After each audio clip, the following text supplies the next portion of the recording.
Hello hello ಹೇಳಪ್ಪ. ಕೇಳಿಸ್ತಾ ಇದೆಯಲ್ಲ, ಅಡಿಬಲ್ಲ? ಹಾ ಓಕೆ ಸರ್ ಲೈವ್ ಅಲ್ಲಿ ಇದೀವಿ. ಶುರು ಮಾಡ್ಲಾ?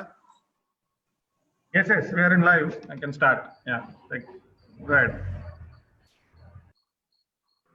ನಮಸ್ಕಾರ ಎಲ್ರಿಗೂ. ಬೆಂಗಳೂರು ಹಿಸ್ಟೋರಿಯನ್ ಸೊಸೈಟಿ, ಇತಿಹಾಸ ದರ್ಪಣ ಮತ್ತು ಋತುಮಾನ.com ಜಂಟಿಯಾಗಿ ಅರ್ಪಿಸ್ತಾ ಇರತಕ್ಕಂತಹ ಅರಿವಿನ ನಿರಿಗೆ ವೆಬಿನಾರ್ ಸರಣಿಯ 5ನೆಯ ಕಾರ್ಯಕ್ರಮಕ್ಕೆ ಎಲ್ರಿಗೂ ಕೂಡ ಸ್ವಾಗತ. ಇವತ್ತು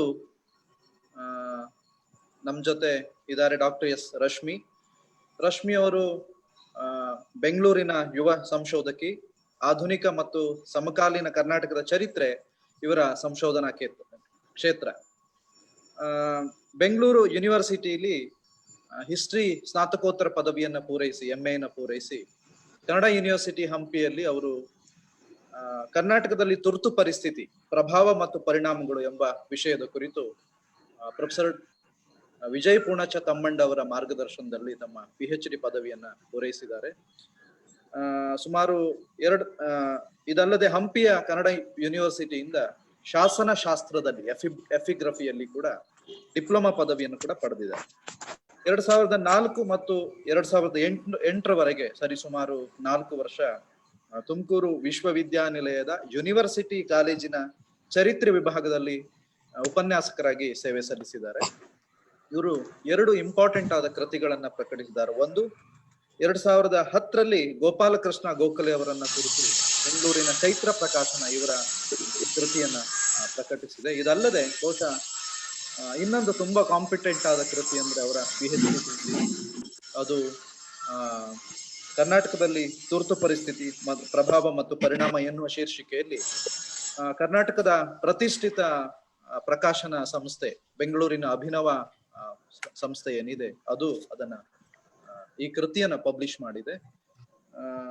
ಸೊ ಸರಿಸುಮಾರು 15ರಿಂದ 20ಕ್ಕೂ ಹೆಚ್ಚು ಸಂಶೋಧನಾ ಪ್ರಬಂಧಗಳನ್ನ ಅನೇಕ ಜರ್ನಲ್ಗಳಲ್ಲಿ ರಶ್ಮಿ ಅವರು ಬರೆದಿದ್ದಾರೆ. ಬಹುಶಃ ಕರ್ನಾಟಕದ ಸಂದರ್ಭದಲ್ಲಿ ಸದ್ಯ ಚರಿತ್ರೆ ಮತ್ತು ಸಮಾಜ ವಿಜ್ಞಾನಕ್ಕೆ ಸಂಬಂಧಪಟ್ಟ ಹಾಗೆ ಸಾಕಷ್ಟು ಗಂಭೀರವಾಗಿ ತನ್ನನ್ನು ದುಡಿಸ್ಕೊಂಡು ಚರಿತ್ರೆಯ ಮತ್ತು ಸಮಾಜ ವಿಜ್ಞಾನದ ಅನೇಕ ವಾಗ್ವಾದಗಳಿಗೆ ಮತ್ತು ಸಮಕಾಲೀನ ಪ್ರತಿಕ್ರಿಯೆಗಳಿಗೆ ಸಾಕಷ್ಟು ಗಂಭೀರವಾಗಿ ಪ್ರತಿಕ್ರಿಯೆ ಮಾಡ್ತಾ ಇರತಕ್ಕಂತಹ ಒಬ್ರು ಸಂಶೋಧಕಿಯಲ್ಲಿ ರಶ್ಮಿ ಕೂಡ ಒಬ್ರು. ಸೊ ರಶ್ಮಿ ಅವರನ್ನ ನಾನು ಈ ಉಪನ್ಯಾಸಕ್ಕೆ ತಮ್ಮೆಲ್ಲರ ಪರವಾಗಿ ಮತ್ತು 3 ವೇದಿಕೆಗಳ ಪರವಾಗಿ ಸ್ವಾಗತವನ್ನ ಮಾಡ್ತಾ ಇದ್ದೇನೆ ಮತ್ತು ತಾವು ನೇರವಾಗಿ ತಮ್ಮ ಮಂಡನೆಯನ್ನ ಮಾಡಬೇಕು ಅಂತ ಹೇಳ್ತೀನಿ. ಆಡಿಯನ್ಸ್ಗೆ ಒಂದು ಸೂಚನೆ, ಉಪನ್ಯಾಸ ಮುಗಿತಾ ಇದ್ದಾಗೆ ಸರಿಸುಮಾರು 1 ಗಂಟೆ 10 ನಿಮಿಷ ಉಪನ್ಯಾಸದ ಅವಧಿ ಇರುತ್ತೆ. ಉಪನ್ಯಾಸ ಮುಗಿತಾ ಇದ್ದ ಹಾಗೆ ದಯವಿಟ್ಟು ತಮ್ಮ ಪ್ರಶ್ನೆಗಳನ್ನ ಚಾಟ್ ಬಾಕ್ಸ್ ನಲ್ಲಿ ಟೈಪ್ ಮಾಡಿ. ನಾನು ಆ ಪ್ರಶ್ನೆಗಳನ್ನ ರಶ್ಮಿ ಅವರಿಗೆ ಓದಿ ಹೇಳುತ್ತೇನೆ, ಸೊ ಅವರು ಆನ್ಸರ್ ಮಾಡ್ತಾರೆ. ಮತ್ತು ತಮ್ಗೆ ಅಭಿಪ್ರಾಯಗಳೇನಿದ್ರು ಕೂಡ ಅದನ್ನ ಮುಕ್ತವಾಗಿ ತಾವು ವ್ಯಕ್ತಪಡಿಸಬಹುದು, ಹಂಚ್ಕೊಳ್ಬಹುದು. ಈಗ ಮತ್ತೊಮ್ಮೆ ರಶ್ಮಿ ಅವರನ್ನ ಇತಿಹಾಸ ದರ್ಪಣ, ಬೆಂಗಳೂರು ಹಿಸ್ಟೋರಿಯನ್ ಸೊಸೈಟಿ ಮತ್ತು ಋತುಮಾನ.com ನ ಪರವಾಗಿ ಸ್ವಾಗತವನ್ನ ಸಲ್ಲಿಸ್ತಾ ಇದ್ದೇನೆ. ಸ್ನೇಹಿತರೆ, ಇದು ಬರೀ 100 ಜನ ಮಾತ್ರ ಒಳಗಡೆ ಬರ್ಬೋದು ಝೂಮ್ ನಲ್ಲಿ. ಯಾರಿಗೆ ಬರಕ್ ಆಗಲ್ಲ ಅವರಿಗೆ ಋತುಮಾನ.com, ಬೆಂಗಳೂರು ಹಿಸ್ಟೋರಿಯನ್ ಸೊಸೈಟಿ ಮತ್ತು ಇತಿಹಾಸ ದರ್ಪಣ ವೆಬ್ಸೈಟ್, ಫೇಸ್ಬುಕ್ ಪೇಜ್ ಅಲ್ಲಿ ಕೂಡ ಇದರ ಲೈವ್ ಲಭ್ಯ ಇದೆ, ಅಲ್ಲಿ ಕೂಡ ನೋಡ್ಬಹುದು, ಸ್ನೇಹಿತರಿಗೆ ಹೇಳ್ಬಹುದು. 2ನೇದು, ಪ್ರೋಗ್ರಾಮ್ ಮುಗಿದ ಮೇಲೆ ಯೂಟ್ಯೂಬ್ ನಲ್ಲಿ ಋತುಮಾನ.com ಮತ್ತು ಬೆಂಗಳೂರು ಹಿಸ್ಟೋರಿಯನ್ ಸೊಸೈಟಿಯ ಯೂಟ್ಯೂಬ್ ಚಾನೆಲ್ ಅಲ್ಲಿ ಕೂಡ ಇದು ಲಭ್ಯ ಇರುತ್ತೆ. ದಯವಿಟ್ಟು ನೋಡಿ, ಪ್ರಸಾರ ಮಾಡಿ ಮತ್ತು ಪ್ರತಿಕ್ರಿಯೆ ಮಾಡಿ ಮತ್ತು ಸಂವಾದದಲ್ಲಿ ಪಾಲ್ಗೊಳ್ಳಿ ಅಂತ ಹೇಳ್ತಾ ಈಗ ರಶ್ಮಿ ಅವರು ತಮ್ಮ ಮಂಡನೆಯನ್ನು ಮಾಡ್ಬೇಕಂತ ಹೇಳಿ ಕೇಳ್ಕೊಳ್ತಾ ಇದ್ದೇನೆ. ಸ್ವಾಗತ ರಶ್ಮಿ ಅವರು. ನಮಸ್ಕಾರ. ಇಲ್ಲಿರೋ ಎಲ್ಲಾ ಹಿರಿಯರೇ, ನನ್ನ ಗೆಳೆಯರೇ ಮತ್ತು ಆಸಕ್ತರೇ, ಎಲ್ರಿಗೂ ನಮಸ್ಕಾರಗಳು. ಇಲ್ಲಿ ವಿಚಾರ ಮಂಡನೆ ಮಾಡ್ಲಿಕ್ಕೆ ಅವಕಾಶ ಮಾಡಿಕೊಟ್ಟಿರುವಂತ ಬೆಂಗಳೂರು ಹಿಸ್ಟೋರಿಯನ್ ಸೊಸೈಟಿ, ಇತಿಹಾಸ ದರ್ಪಣ ಹಾಗೂ ಋತುಮಾನ್.com ಅವರಿಗೆ ಧನ್ಯವಾದಗಳು. ತುರ್ತು ಪರಿಸ್ಥಿತಿ ಬಗ್ಗೆ ಮಾತಾಡೋದಾದ್ರೆ, ಸ್ವತಂತ್ರೋತ್ತರ ಭಾರತದ ರಾಜಕಾರಣದಲ್ಲಿ ತುರ್ತು ಪರಿಸ್ಥಿತಿ ಕಾಲಾವಧಿ ಅತ್ಯಂತ ಪ್ರಮುಖ ಆಗಿರುವಂತ ಒಂದು ಐತಿಹಾಸಿಕ ಕಾಲಘಟ್ಟ. 1975 ಜೂನ್ 26ರಲ್ಲಿ ಆರಂಭ ಆಗಿ 1977 ಮಾರ್ಚ್ 21ರವರೆಗೆ ಇದು ಸುಮಾರು 1.25 ವರ್ಷಗಳ ಕಾಲ ಜಾರಿಯಲ್ಲಿತ್ತು. ಈ ಕಾಲಘಟ್ಟ ಕುರಿತು ಸಾಮಾನ್ಯವಾಗಿ ಕತ್ತಲ ಯುಗ, ಭಾರತದ ಪ್ರಜಾಪ್ರಭುತ್ವಕ್ಕೆ ಅಂತ ಹೇಳಲಾಗತ್ತೆ. ತುರ್ತು ಪರಿಸ್ಥಿತಿ ಜಾರಿ ಮತ್ತು ವಿರೋಧಿ ಹೋರಾಟ, ಆ ಇಡೀ ಸಂದರ್ಭವನ್ನ ನೋಡೋ ಕ್ರಮ ರಾಷ್ಟ್ರೀಯ ನೆಲೆಗಟ್ಟಿನಲ್ಲಿ ನೋಡುವಂತದ್ದು ಹೆಚ್ಚಾಗಿದೆ. ಇದು ದೇಶಾದ್ಯಂತ ಏಕರೂಪವಾಗಿ ಜಾರಿಯಾಗಿದ್ದು ಕೂಡ ಅದಕ್ಕೆ ಒಂದ್ ಕಾರಣ. ಆದ್ರೆ ತುರ್ತು ಪರಿಸ್ಥಿತಿ ಜಾರಿಯನ್ನ ವಿರೋಧಿಸಿ ರಾಷ್ಟ್ರಾದ್ಯಂತ ಕಂಡುಬಂದ ಪ್ರತಿಭಟನೆಗಳು ಎಲ್ಲಾ ರಾಜ್ಯದಲ್ಲೂ ಒಂದೇ ರೀತಿಯಲ್ಲಿ ಕಾಣಿಸ್ಕೊಳ್ಳೋದಿಲ್ಲ. ಇದಕ್ಕೆ 1977ರ ಚುನಾವಣೆ ಫಲಿತಾಂಶ ಸಾಕ್ಷಿ ಕೂಡ. ತುರ್ತು ಪರಿಸ್ಥಿತಿ ವಿರೋಧಿ ಹೋರಾಟಗಳು ಉತ್ತರ ಭಾರತದಲ್ಲಿ, ಅದರಲ್ಲೂ ತೀವ್ರವಾಗಿ ಹಿಂದಿ ಬೆಲ್ಟ್ ಝೋನ್ ಅಲ್ಲಿ ಕಾಣಿಸ್ಕೊಳ್ಳುತ್ತೆ. ಉಳಿದ ಕಡೆ ಆ ಪ್ರಮಾಣದ ತೀವ್ರತೆ ಕಾಣಿಸೋದೇ ಇಲ್ಲ. ತುರ್ತು ಪರಿಸ್ಥಿತಿ ವಿರೋಧಿ ಹೋರಾಟದ ಕೇಂದ್ರ ಬಿಂದುವಾಗಿ ನಾವು ನೋಡೋದು ಪ್ರಜಾಪ್ರಭುತ್ವ ಮತ್ತು ಸ್ವಾತಂತ್ರ್ಯ, ಅದರ ಗ್ರಹಿಕೆಗಳು ಅನ್ನೋದನ್ನ ನಾವು ಮುಖ್ಯವಾಗಿ ಗಮನಿಸ್ಬೇಕು. ಇದೇ ವಿಚಾರಗಳು ಅದರ ಹೋರಾಟ ತೀವ್ರತೆ ಪಡ್ಕೊಳ್ಳೋ ಹಿನ್ನೆಲೆಯಲ್ಲೂ ಕೂಡ ಕೆಲಸ ಮಾಡ್ತಾ ಹೋಗುತ್ತೆ. ಈ ದಿಸೆಯಲ್ಲಿ ಪ್ರತಿ ರಾಜ್ಯ ಅಂದಿನ ಪ್ರಾದೇಶಿಕ ರಾಜಕಾರಣ, ಆರ್ಥಿಕತೆ ಮತ್ತು ಸಾಮಾಜಿಕ ಚಿಂತನೆಗಳಿಗೆ ಸಂಬಂಧಿಸಿದ ಹೋರಾಟಗಳು ಏನ್ ಅಲ್ಲಿ ನಡೀತಾ ಇತ್ತು, ಅದು ನಿರ್ಣಾಯಕವಾದ ಪ್ರಭಾವವನ್ನ ಪ್ರತಿ ರಾಜ್ಯದಲ್ಲೂ ಕೂಡ ಬೀರಿದೆ.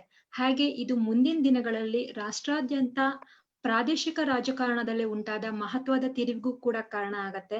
1980ರ ನಂತರ ನಾವು ರಾಷ್ಟ್ರಾದ್ಯಂತ ಪ್ರಾದೇಶಿಕ ಪಕ್ಷಗಳು ಪ್ರಬಲ ಆಗೋದನ್ನ ನೋಡ್ತಾ ಹೋಗ್ತೀವಿ. ಇನ್ನು ಕರ್ನಾಟಕ ಪ್ರಾದೇಶಿಕ ರಾಜಕಾರಣ ಈ ಹಂತದಲ್ಲಿ ವಿಭಿನ್ನವಾಗಿ ಮೂಡಿಬರೋದನ್ನು ಕೂಡ ಗಮನಿಸಬಹುದು. ಇಲ್ಲಿನ ಜನತೆ ತುರ್ತು ಪರಿಸ್ಥಿತಿಗೆ ಪ್ರತಿಕ್ರಿಯಿಸಿದ ರೀತಿ, ತುರ್ತು ಪರಿಸ್ಥಿತಿ ನಂತರದ ರಾಜಕಾರಣ ಸಮಾಜದ ಮೇಲೂ ಕೂಡ ಪ್ರಭಾವ ಬೀರಿದೆ. ಕರ್ನಾಟಕವನ್ನ ಗಮನಿಸೋದಾದ್ರೆ 1970ರ ದಶಕದಲ್ಲಿ ರಾಷ್ಟ್ರಾದ್ಯಂತ ಕಂಡುಬಂದಂತ ಚಳುವಳಿಗಳು ಇಲ್ಲೂ ಕಾಣಿಸ್ಕೊಂತು. ಆದ್ರೆ ಅವುಗಳ ರೂಪ ಭಿನ್ನವಾಗಿ ಕಾಣಿಸ್ಕೊಳ್ತಾ ಹೋಯ್ತು. ಇಲ್ಲಿ ಜೆಪಿ ಚಳುವಳಿಗಿಂತ ಭೂಸಾ ಪ್ರಕರಣ, ಜಾತಿ ವಿನಾಶ ಚಳುವಳಿ, ಸರ್ಕಾರ ಜಾರಿಗೊಳಿಸೋದಕ್ಕೆ ಹೊರಟಂತ 1974ರ ಭೂ ಸುಧಾರಣಾ ಕಾಯ್ದೆ ಮತ್ತು ಹಾವನೂರು ವರದಿಗಳು ಭಿನ್ನವಾದ ರಾಜಕೀಯ ಮತ್ತು ಸಾಮಾಜಿಕ ವಲಯಗಳನ್ನ ಸೃಷ್ಟಿಸುವುದರಲ್ಲಿ ಪರಿಣಾಮಕಾರಿಯಾಗಿತ್ತು. ಇವುಗಳನ್ನ ಗಮನಿಸ್ಕೊಂಡೇನೆ ಕರ್ನಾಟಕದಲ್ಲಿ ತುರ್ತು ಪರಿಸ್ಥಿತಿ ವಿರೋಧಿ ಪ್ರತಿಭಟನೆಗಳನ್ನ ನಾವು ನೋಡ್ಬೇಕಾಗತ್ತೆ. ಇಲ್ಲಿ ಆ ವಿರೋಧಿ ಪ್ರತಿಭಟನೆಗಳು ಬಹಳ ತೀವ್ರವಾಗಿ ಕಾಣಿಸ್ಕೊಳ್ಳೋದೇ ಇಲ್ಲ. ಯಾಕೆಂದ್ರೆ ಆ ಕಾಲದಲ್ಲಿ ಮುಖ್ಯಮಂತ್ರಿ ಆಗಿದ್ದಂತ ದೇವರಾಜ ಅರಸು ಅವರು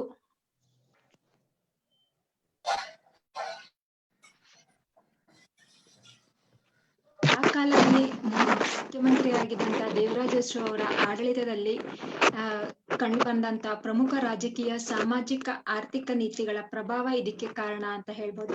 1970ರ ದಶಕದ ಆರಂಭದ ವೇಳೆಗೆ ರಾಜ್ಯದಲ್ಲಿ ಸಾಮಾಜಿಕ ನ್ಯಾಯದ ರಾಜಕಾರಣ ಏನ್ ಆರಂಭ ಆಗಿತ್ತು, ಅದರ ಪ್ರಭಾವವನ್ನ ನಾವಿಲ್ಲಿ ನೋಡ್ತಾ ಹೋಗ್ತೀವಿ.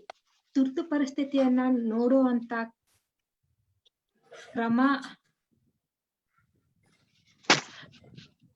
ಏನಿದೆ ಅದರಲ್ಲಿ 1970ರ ದಶಕದ ರಾಜಕಾರಣ ಅದ ಒಂದು ಭಾಗವಾಗಿ ಮತ್ತು ಪ್ರತ್ಯೇಕ ಘಟನೆಯಾಗಿ ಎರಡೂ ಇದ್ರಲ್ಲಿ ನೋಡಿದಾಗ ಮಾತ್ರ ಅಂದಿನ ಪ್ರತಿಭಟನೆಯ ಸ್ವರೂಪ, ಪರಿಣಾಮಗಳನ್ನ ಗ್ರಹಿಸುವುದು ಸಾಧ್ಯ ಆಗತ್ತೆ. ಆಗ ಮಾತ್ರ ಕರ್ನಾಟಕದ ಪ್ರಾದೇಶಿಕ ರಾಜಕಾರಣ, ಪಕ್ಷ ರಾಜಕಾರಣ ಮತ್ತು ವೈಯಕ್ತಿಕ ರಾಜಕಾರಣದ ಸಂಕೀರ್ಣತೆಗಳನ್ನ, ಅವುಗಳು ಕಾಣಿಸ್ಕೊಳ್ಳುವಂತ ರೂಪವನ್ನ ಮತ್ತೆ ಅದ್ರ ನಡುವೆ ಇರುವಂತ ಸಂಬಂಧವನ್ನ ಕೂಡ ಗುರುತಿಸೋದು ಸುಲಭ ಆಗತ್ತೆ. ಈ ಕಾಲಘಟ್ಟ ಕುರಿತಂತೆ ಅಧ್ಯಯನಕ್ಕೆ ಇರುವಂತ ದೊಡ್ಡ ಮಿತಿ ಅಂದ್ರೆ ಈ ಕಾಲಘಟ್ಟಕ್ಕೆ ಸಂಬಂಧಪಟ್ಟಂತೆ ಹಲವಾರು ಆಕರಗಳು ಕಾಣಿಸ್ಕೊಳ್ತಾ ಹೋಗುತ್ತೆ. ತುರ್ತು ಪರಿಸ್ಥಿತಿ ಮುಗಿತಾ ಇದ್ದಂತೆನೆ ನೂರಾರು ಕೃತಿಗಳು ರಾಷ್ಟ್ರಾದ್ಯಂತ. ನನ್ನ ವಾಯ್ಸ್ ನಂಗೆ ಎಕೋ ಆಗ್ತಾ ಇದೆ.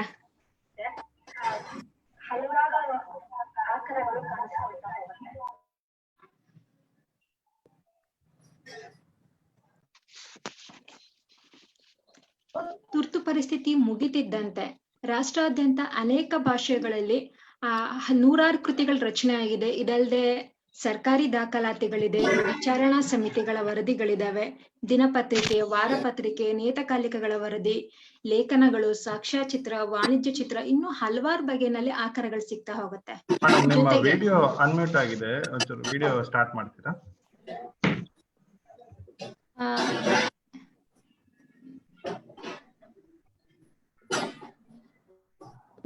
ಇಲ್ಲ ಅನ್ಮ್ಯೂಟ್ ಅಂತ ತೋರಿಸ್ತಾ ಇಲ್ಲ. ಅಲ್ಲ, ವಿಡಿಯೋ ಸ್ಟಾಪ್ ಆಗಿದೆ, ಒಂದು ಸ್ಟಾರ್ಟ್ ಮಾಡಿದ್ರೆ. ಈಗ ಸರಿ ಹೋಯ್ತಾ? ವಿಡಿಯೋ ಇದ್ದಾರೆ ಪ್ರದೀಪ್ ಅವರ ವಿಡಿಯೋ ಇದೆ ಅವ್ರದ್ದು ಲೈವ್ ಅಲ್ಲಿ.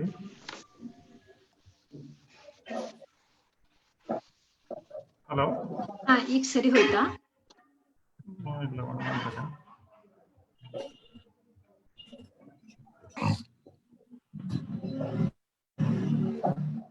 Give me a second, 1 second, madam. ಹಾ.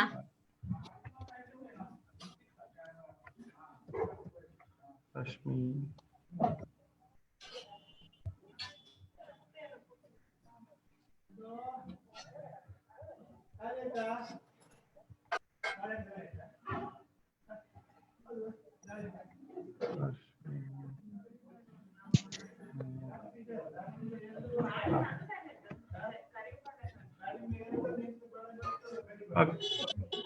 ವಿಡಿಯೋ ಇದೆ ಅಲ್ಲ? ಓಕೆ, ಕಂಟಿನ್ಯೂ ಮಾಡೋಣ.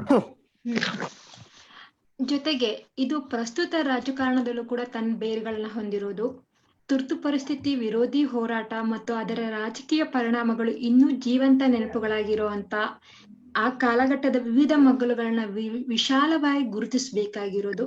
ಮುಖ್ಯವಾಗಿ ಇತ್ತೀಚಿನ ಗತಕಾಲದ ರಾಜಕೀಯ ಮತ್ತು ಸಾರ್ವಜನಿಕ ಚರ್ಚೆಗಳನ್ನ ಪರಿಕಲ್ಪನೆಗಳಾಗಿಸೋದು, ಅದನ್ನ ಸಾಂದರ್ಭೀಕರಿಸೋದು ಅಥವಾ ಚಾರಿತ್ರೀಕರಿಸೋದು. ಈ ಮೂಲಕ ಇತ್ತೀಚಿನ ಗತದ ಕೆಲವು ಆಯಾಮಗಳನ್ನ ವಿವರಿಸೋದು ಅಥವಾ ಇನ್ನೊಂದು ಬಗೆಯಲ್ಲಿ ಹೇಳೋದಾದ್ರೆ ಪ್ರಸ್ತುತ ಅಲೆಗಳಿಗೆ ಚಾರಿತ್ರಿಕ ಅರ್ಥೈಕೆಯನ್ನ ನೀಡುವುದು ತುಂಬಾ ದೊಡ್ಡ ಸವಾಲಿನ ಕೆಲಸ ಆಗಿ ಕಾಣಿಸ್ಕೊಳ್ತಾ ಹೋಗುತ್ತೆ. ಇನ್ನು ಕರ್ನಾಟಕಕ್ಕೆ ಸಂಬಂಧಪಟ್ಟಂತ ಕೆಲವು ಪ್ರಮುಖ ಕೃತಿಗಳನ್ನ ನೋಡೋದಾದ್ರೆ ಮೊದಲಿಗೆ ಜೈಲು ಸಾಹಿತ್ಯವನ್ನ ನೋಡ್ಬೋದು. ಸ್ನೇಹಲತಾ ರೆಡ್ಡಿ ಅವರ ಎ ಪ್ರಿಸನ್ ಡೈರಿ, ಮತ್ತೆ ಚಂದ್ರಶೇಖರ್ ಪಾಟೀಲ್ ರವರ 26 ದಿನ 25 ರಾತ್ರಿ ಅನ್ನುವಂತ ಕೃತಿಗಳನ್ನ ನೋಡಬಹುದು. ಇದಲ್ಲದೆ ತುರ್ತು ಪರಿಸ್ಥಿತಿ ಕುರಿತಂತ ಡಾಕ್ಯುಮೆಂಟೇಶನ್ ಹಿನ್ನೆಲೆಯಲ್ಲಿ ಹೂವೆ ಶೇಷಾದ್ರಿ ಅವರ ಬುಗಿಲು, ಬಾಪು ಹೆದ್ದೂರ್ ಶೆಟ್ಟಿ ಅವರ ಭಾರತೀಯ ಸಮಾಜವಾದದ ಹೆಜ್ಜೆ ಗುರುತುಗಳು, ಮತ್ತೆ ವನವಾಸಿ ಅವರ ತುರ್ತು ಪರಿಸ್ಥಿತಿಯ ದೌರ್ಜನ್ಯಗಳು ಅನ್ನುವಂತ ಕೃತಿಗಳನ್ನ ನೋಡ್ಬೋದು. ಇದಲ್ಲದೆ ಅನೇಕ ಕವನ ಸಂಕಲನಗಳು ಕೂಡ ಈ ಕಾಲದಲ್ಲಿ ಕಾಣಿಸ್ಕೊಳ್ತವೆ.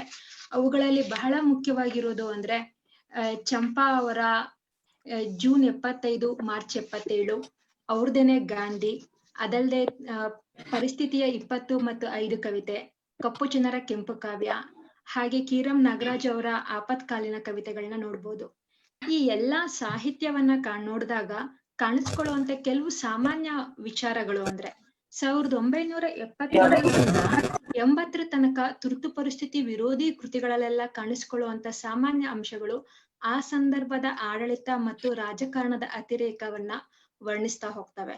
ಮತ್ತೆ ಅಧಿಕಾರ ದುರ್ಬಳಕೆಯನ್ನ, ಸಮೂಹ ಮಾಧ್ಯಮದ ಮೇಲೆ ಆದಂತ ತೊಂದರೆಗಳನ್ನ, ಆಗ ನಡೆದಂತ ಚುನಾವಣೆ, ಭೂಗತ ಹೋರಾಟ, ಅವತ್ತಿನ ಕ್ರಾಂತಿಯ ಪರಿಕಲ್ಪನೆ, ಪ್ರಜಾಪ್ರಭುತ್ವ, ತುರ್ತು ಪರಿಸ್ಥಿತಿ ಕಾಲದಲ್ಲಾದ ಇತರ ಆರ್ಥಿಕ, ಸಾಮಾಜಿಕ, ಸಾಂವಿಧಾನಿಕ ಬದಲಾವಣೆಗಳನ್ನ ತೀವ್ರವಾದ ಭಾವೋದ್ವೇಗದಲ್ಲಿ ವ್ಯಕ್ತಪಡಿಸ್ತಾ ಹೋಗ್ತವೆ.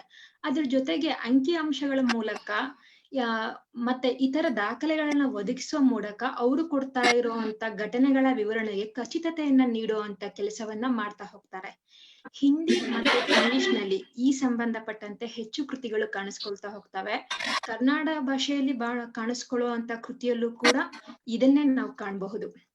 ಇದರ ಛಾಯೆ ತುಂಬಾ ದಟ್ಟವಾಗಿ ಕನ್ನಡ ಭಾಷೆಯಲ್ಲೂ ಕಾಣಿಸ್ಕೊಳ್ತಾ ಹೋಗುತ್ತೆ.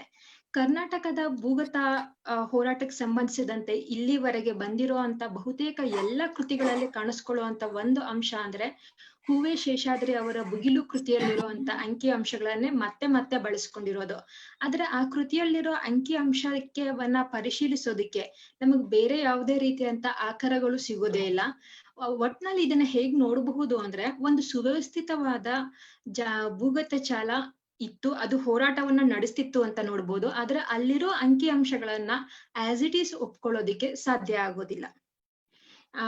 ಇನ್ನು ತುರ್ತು ಪರಿಸ್ಥಿತಿ ಕಾಲಘಟ್ಟವನ್ನ ನಾನು ಆಗ್ಲೇ ಹೇಳ್ದಂಗೆ ನೇರವಾಗಿ ನೋಡೋದಕ್ಕಿಂತ ಮೊದಲು ಆ ಕಾಲಘಟ್ಟವನ್ನ 70ರ ದಶಕದ ಒಂದು ಭಾಗವಾಗಿ ಮತ್ತೆ ಅದನ್ನ ಆಡಳಿತವನ್ನ ನಡೆಸ್ತಾ ಇದ್ದಂತ ಆ ಸಂದರ್ಭದ ಮುಖ್ಯಮಂತ್ರಿಯಾದ ದೇವರಾಜ ಅರಸು ಅವರ ಘಟನೆಗಳನ್ನ ಒಂದು ಸಲ ಒಟ್ಟಿಗೆ ಅವಲೋಕನ ಮಾಡಿದ್ರೆ ಆ ಕಾಲಘಟ್ಟದ ವಿವಿಧ ಆಯಾಮಗಳನ್ನ ಗುರುತಿಸೋದು ಸುಲಭ ಆಗತ್ತೆ.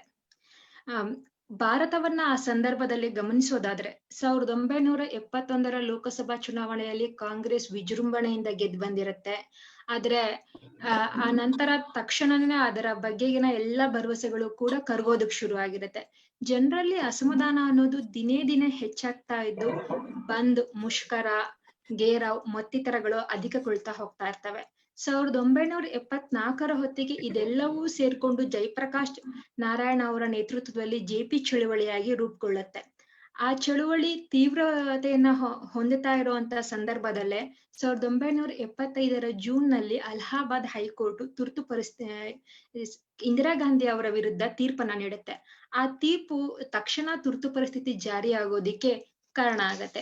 ಇದೇ ಸಂದರ್ಭದ ಕರ್ನಾಟಕವನ್ನ ನೋಡೋದಾದ್ರೆ ಆ ಸಂದರ್ಭದಲ್ಲಿ ಕರ್ನಾಟಕದಲ್ಲಿ ದೇವರಾಜ ಅರಸು ಅವರು ಮುಖ್ಯಮಂತ್ರಿಗಳಾಗಿದ್ರು. ಅವರು ಕೈಗೊಂಡಿದ್ದಂತ ಸಾಮಾಜಿಕ ಆರ್ಥಿಕ ನೀತಿಗಳ ಪ್ರಭಾವ ಇಲ್ಲಿ ತುರ್ತು ಪರಿಸ್ಥಿತಿ ವಿರೋಧಿ ಪ್ರತಿಭಟನೆಗಳು ತೀವ್ರ ಆಗೋದಿಕ್ಕೆ ಬಿಡೋದಿಲ್ಲ.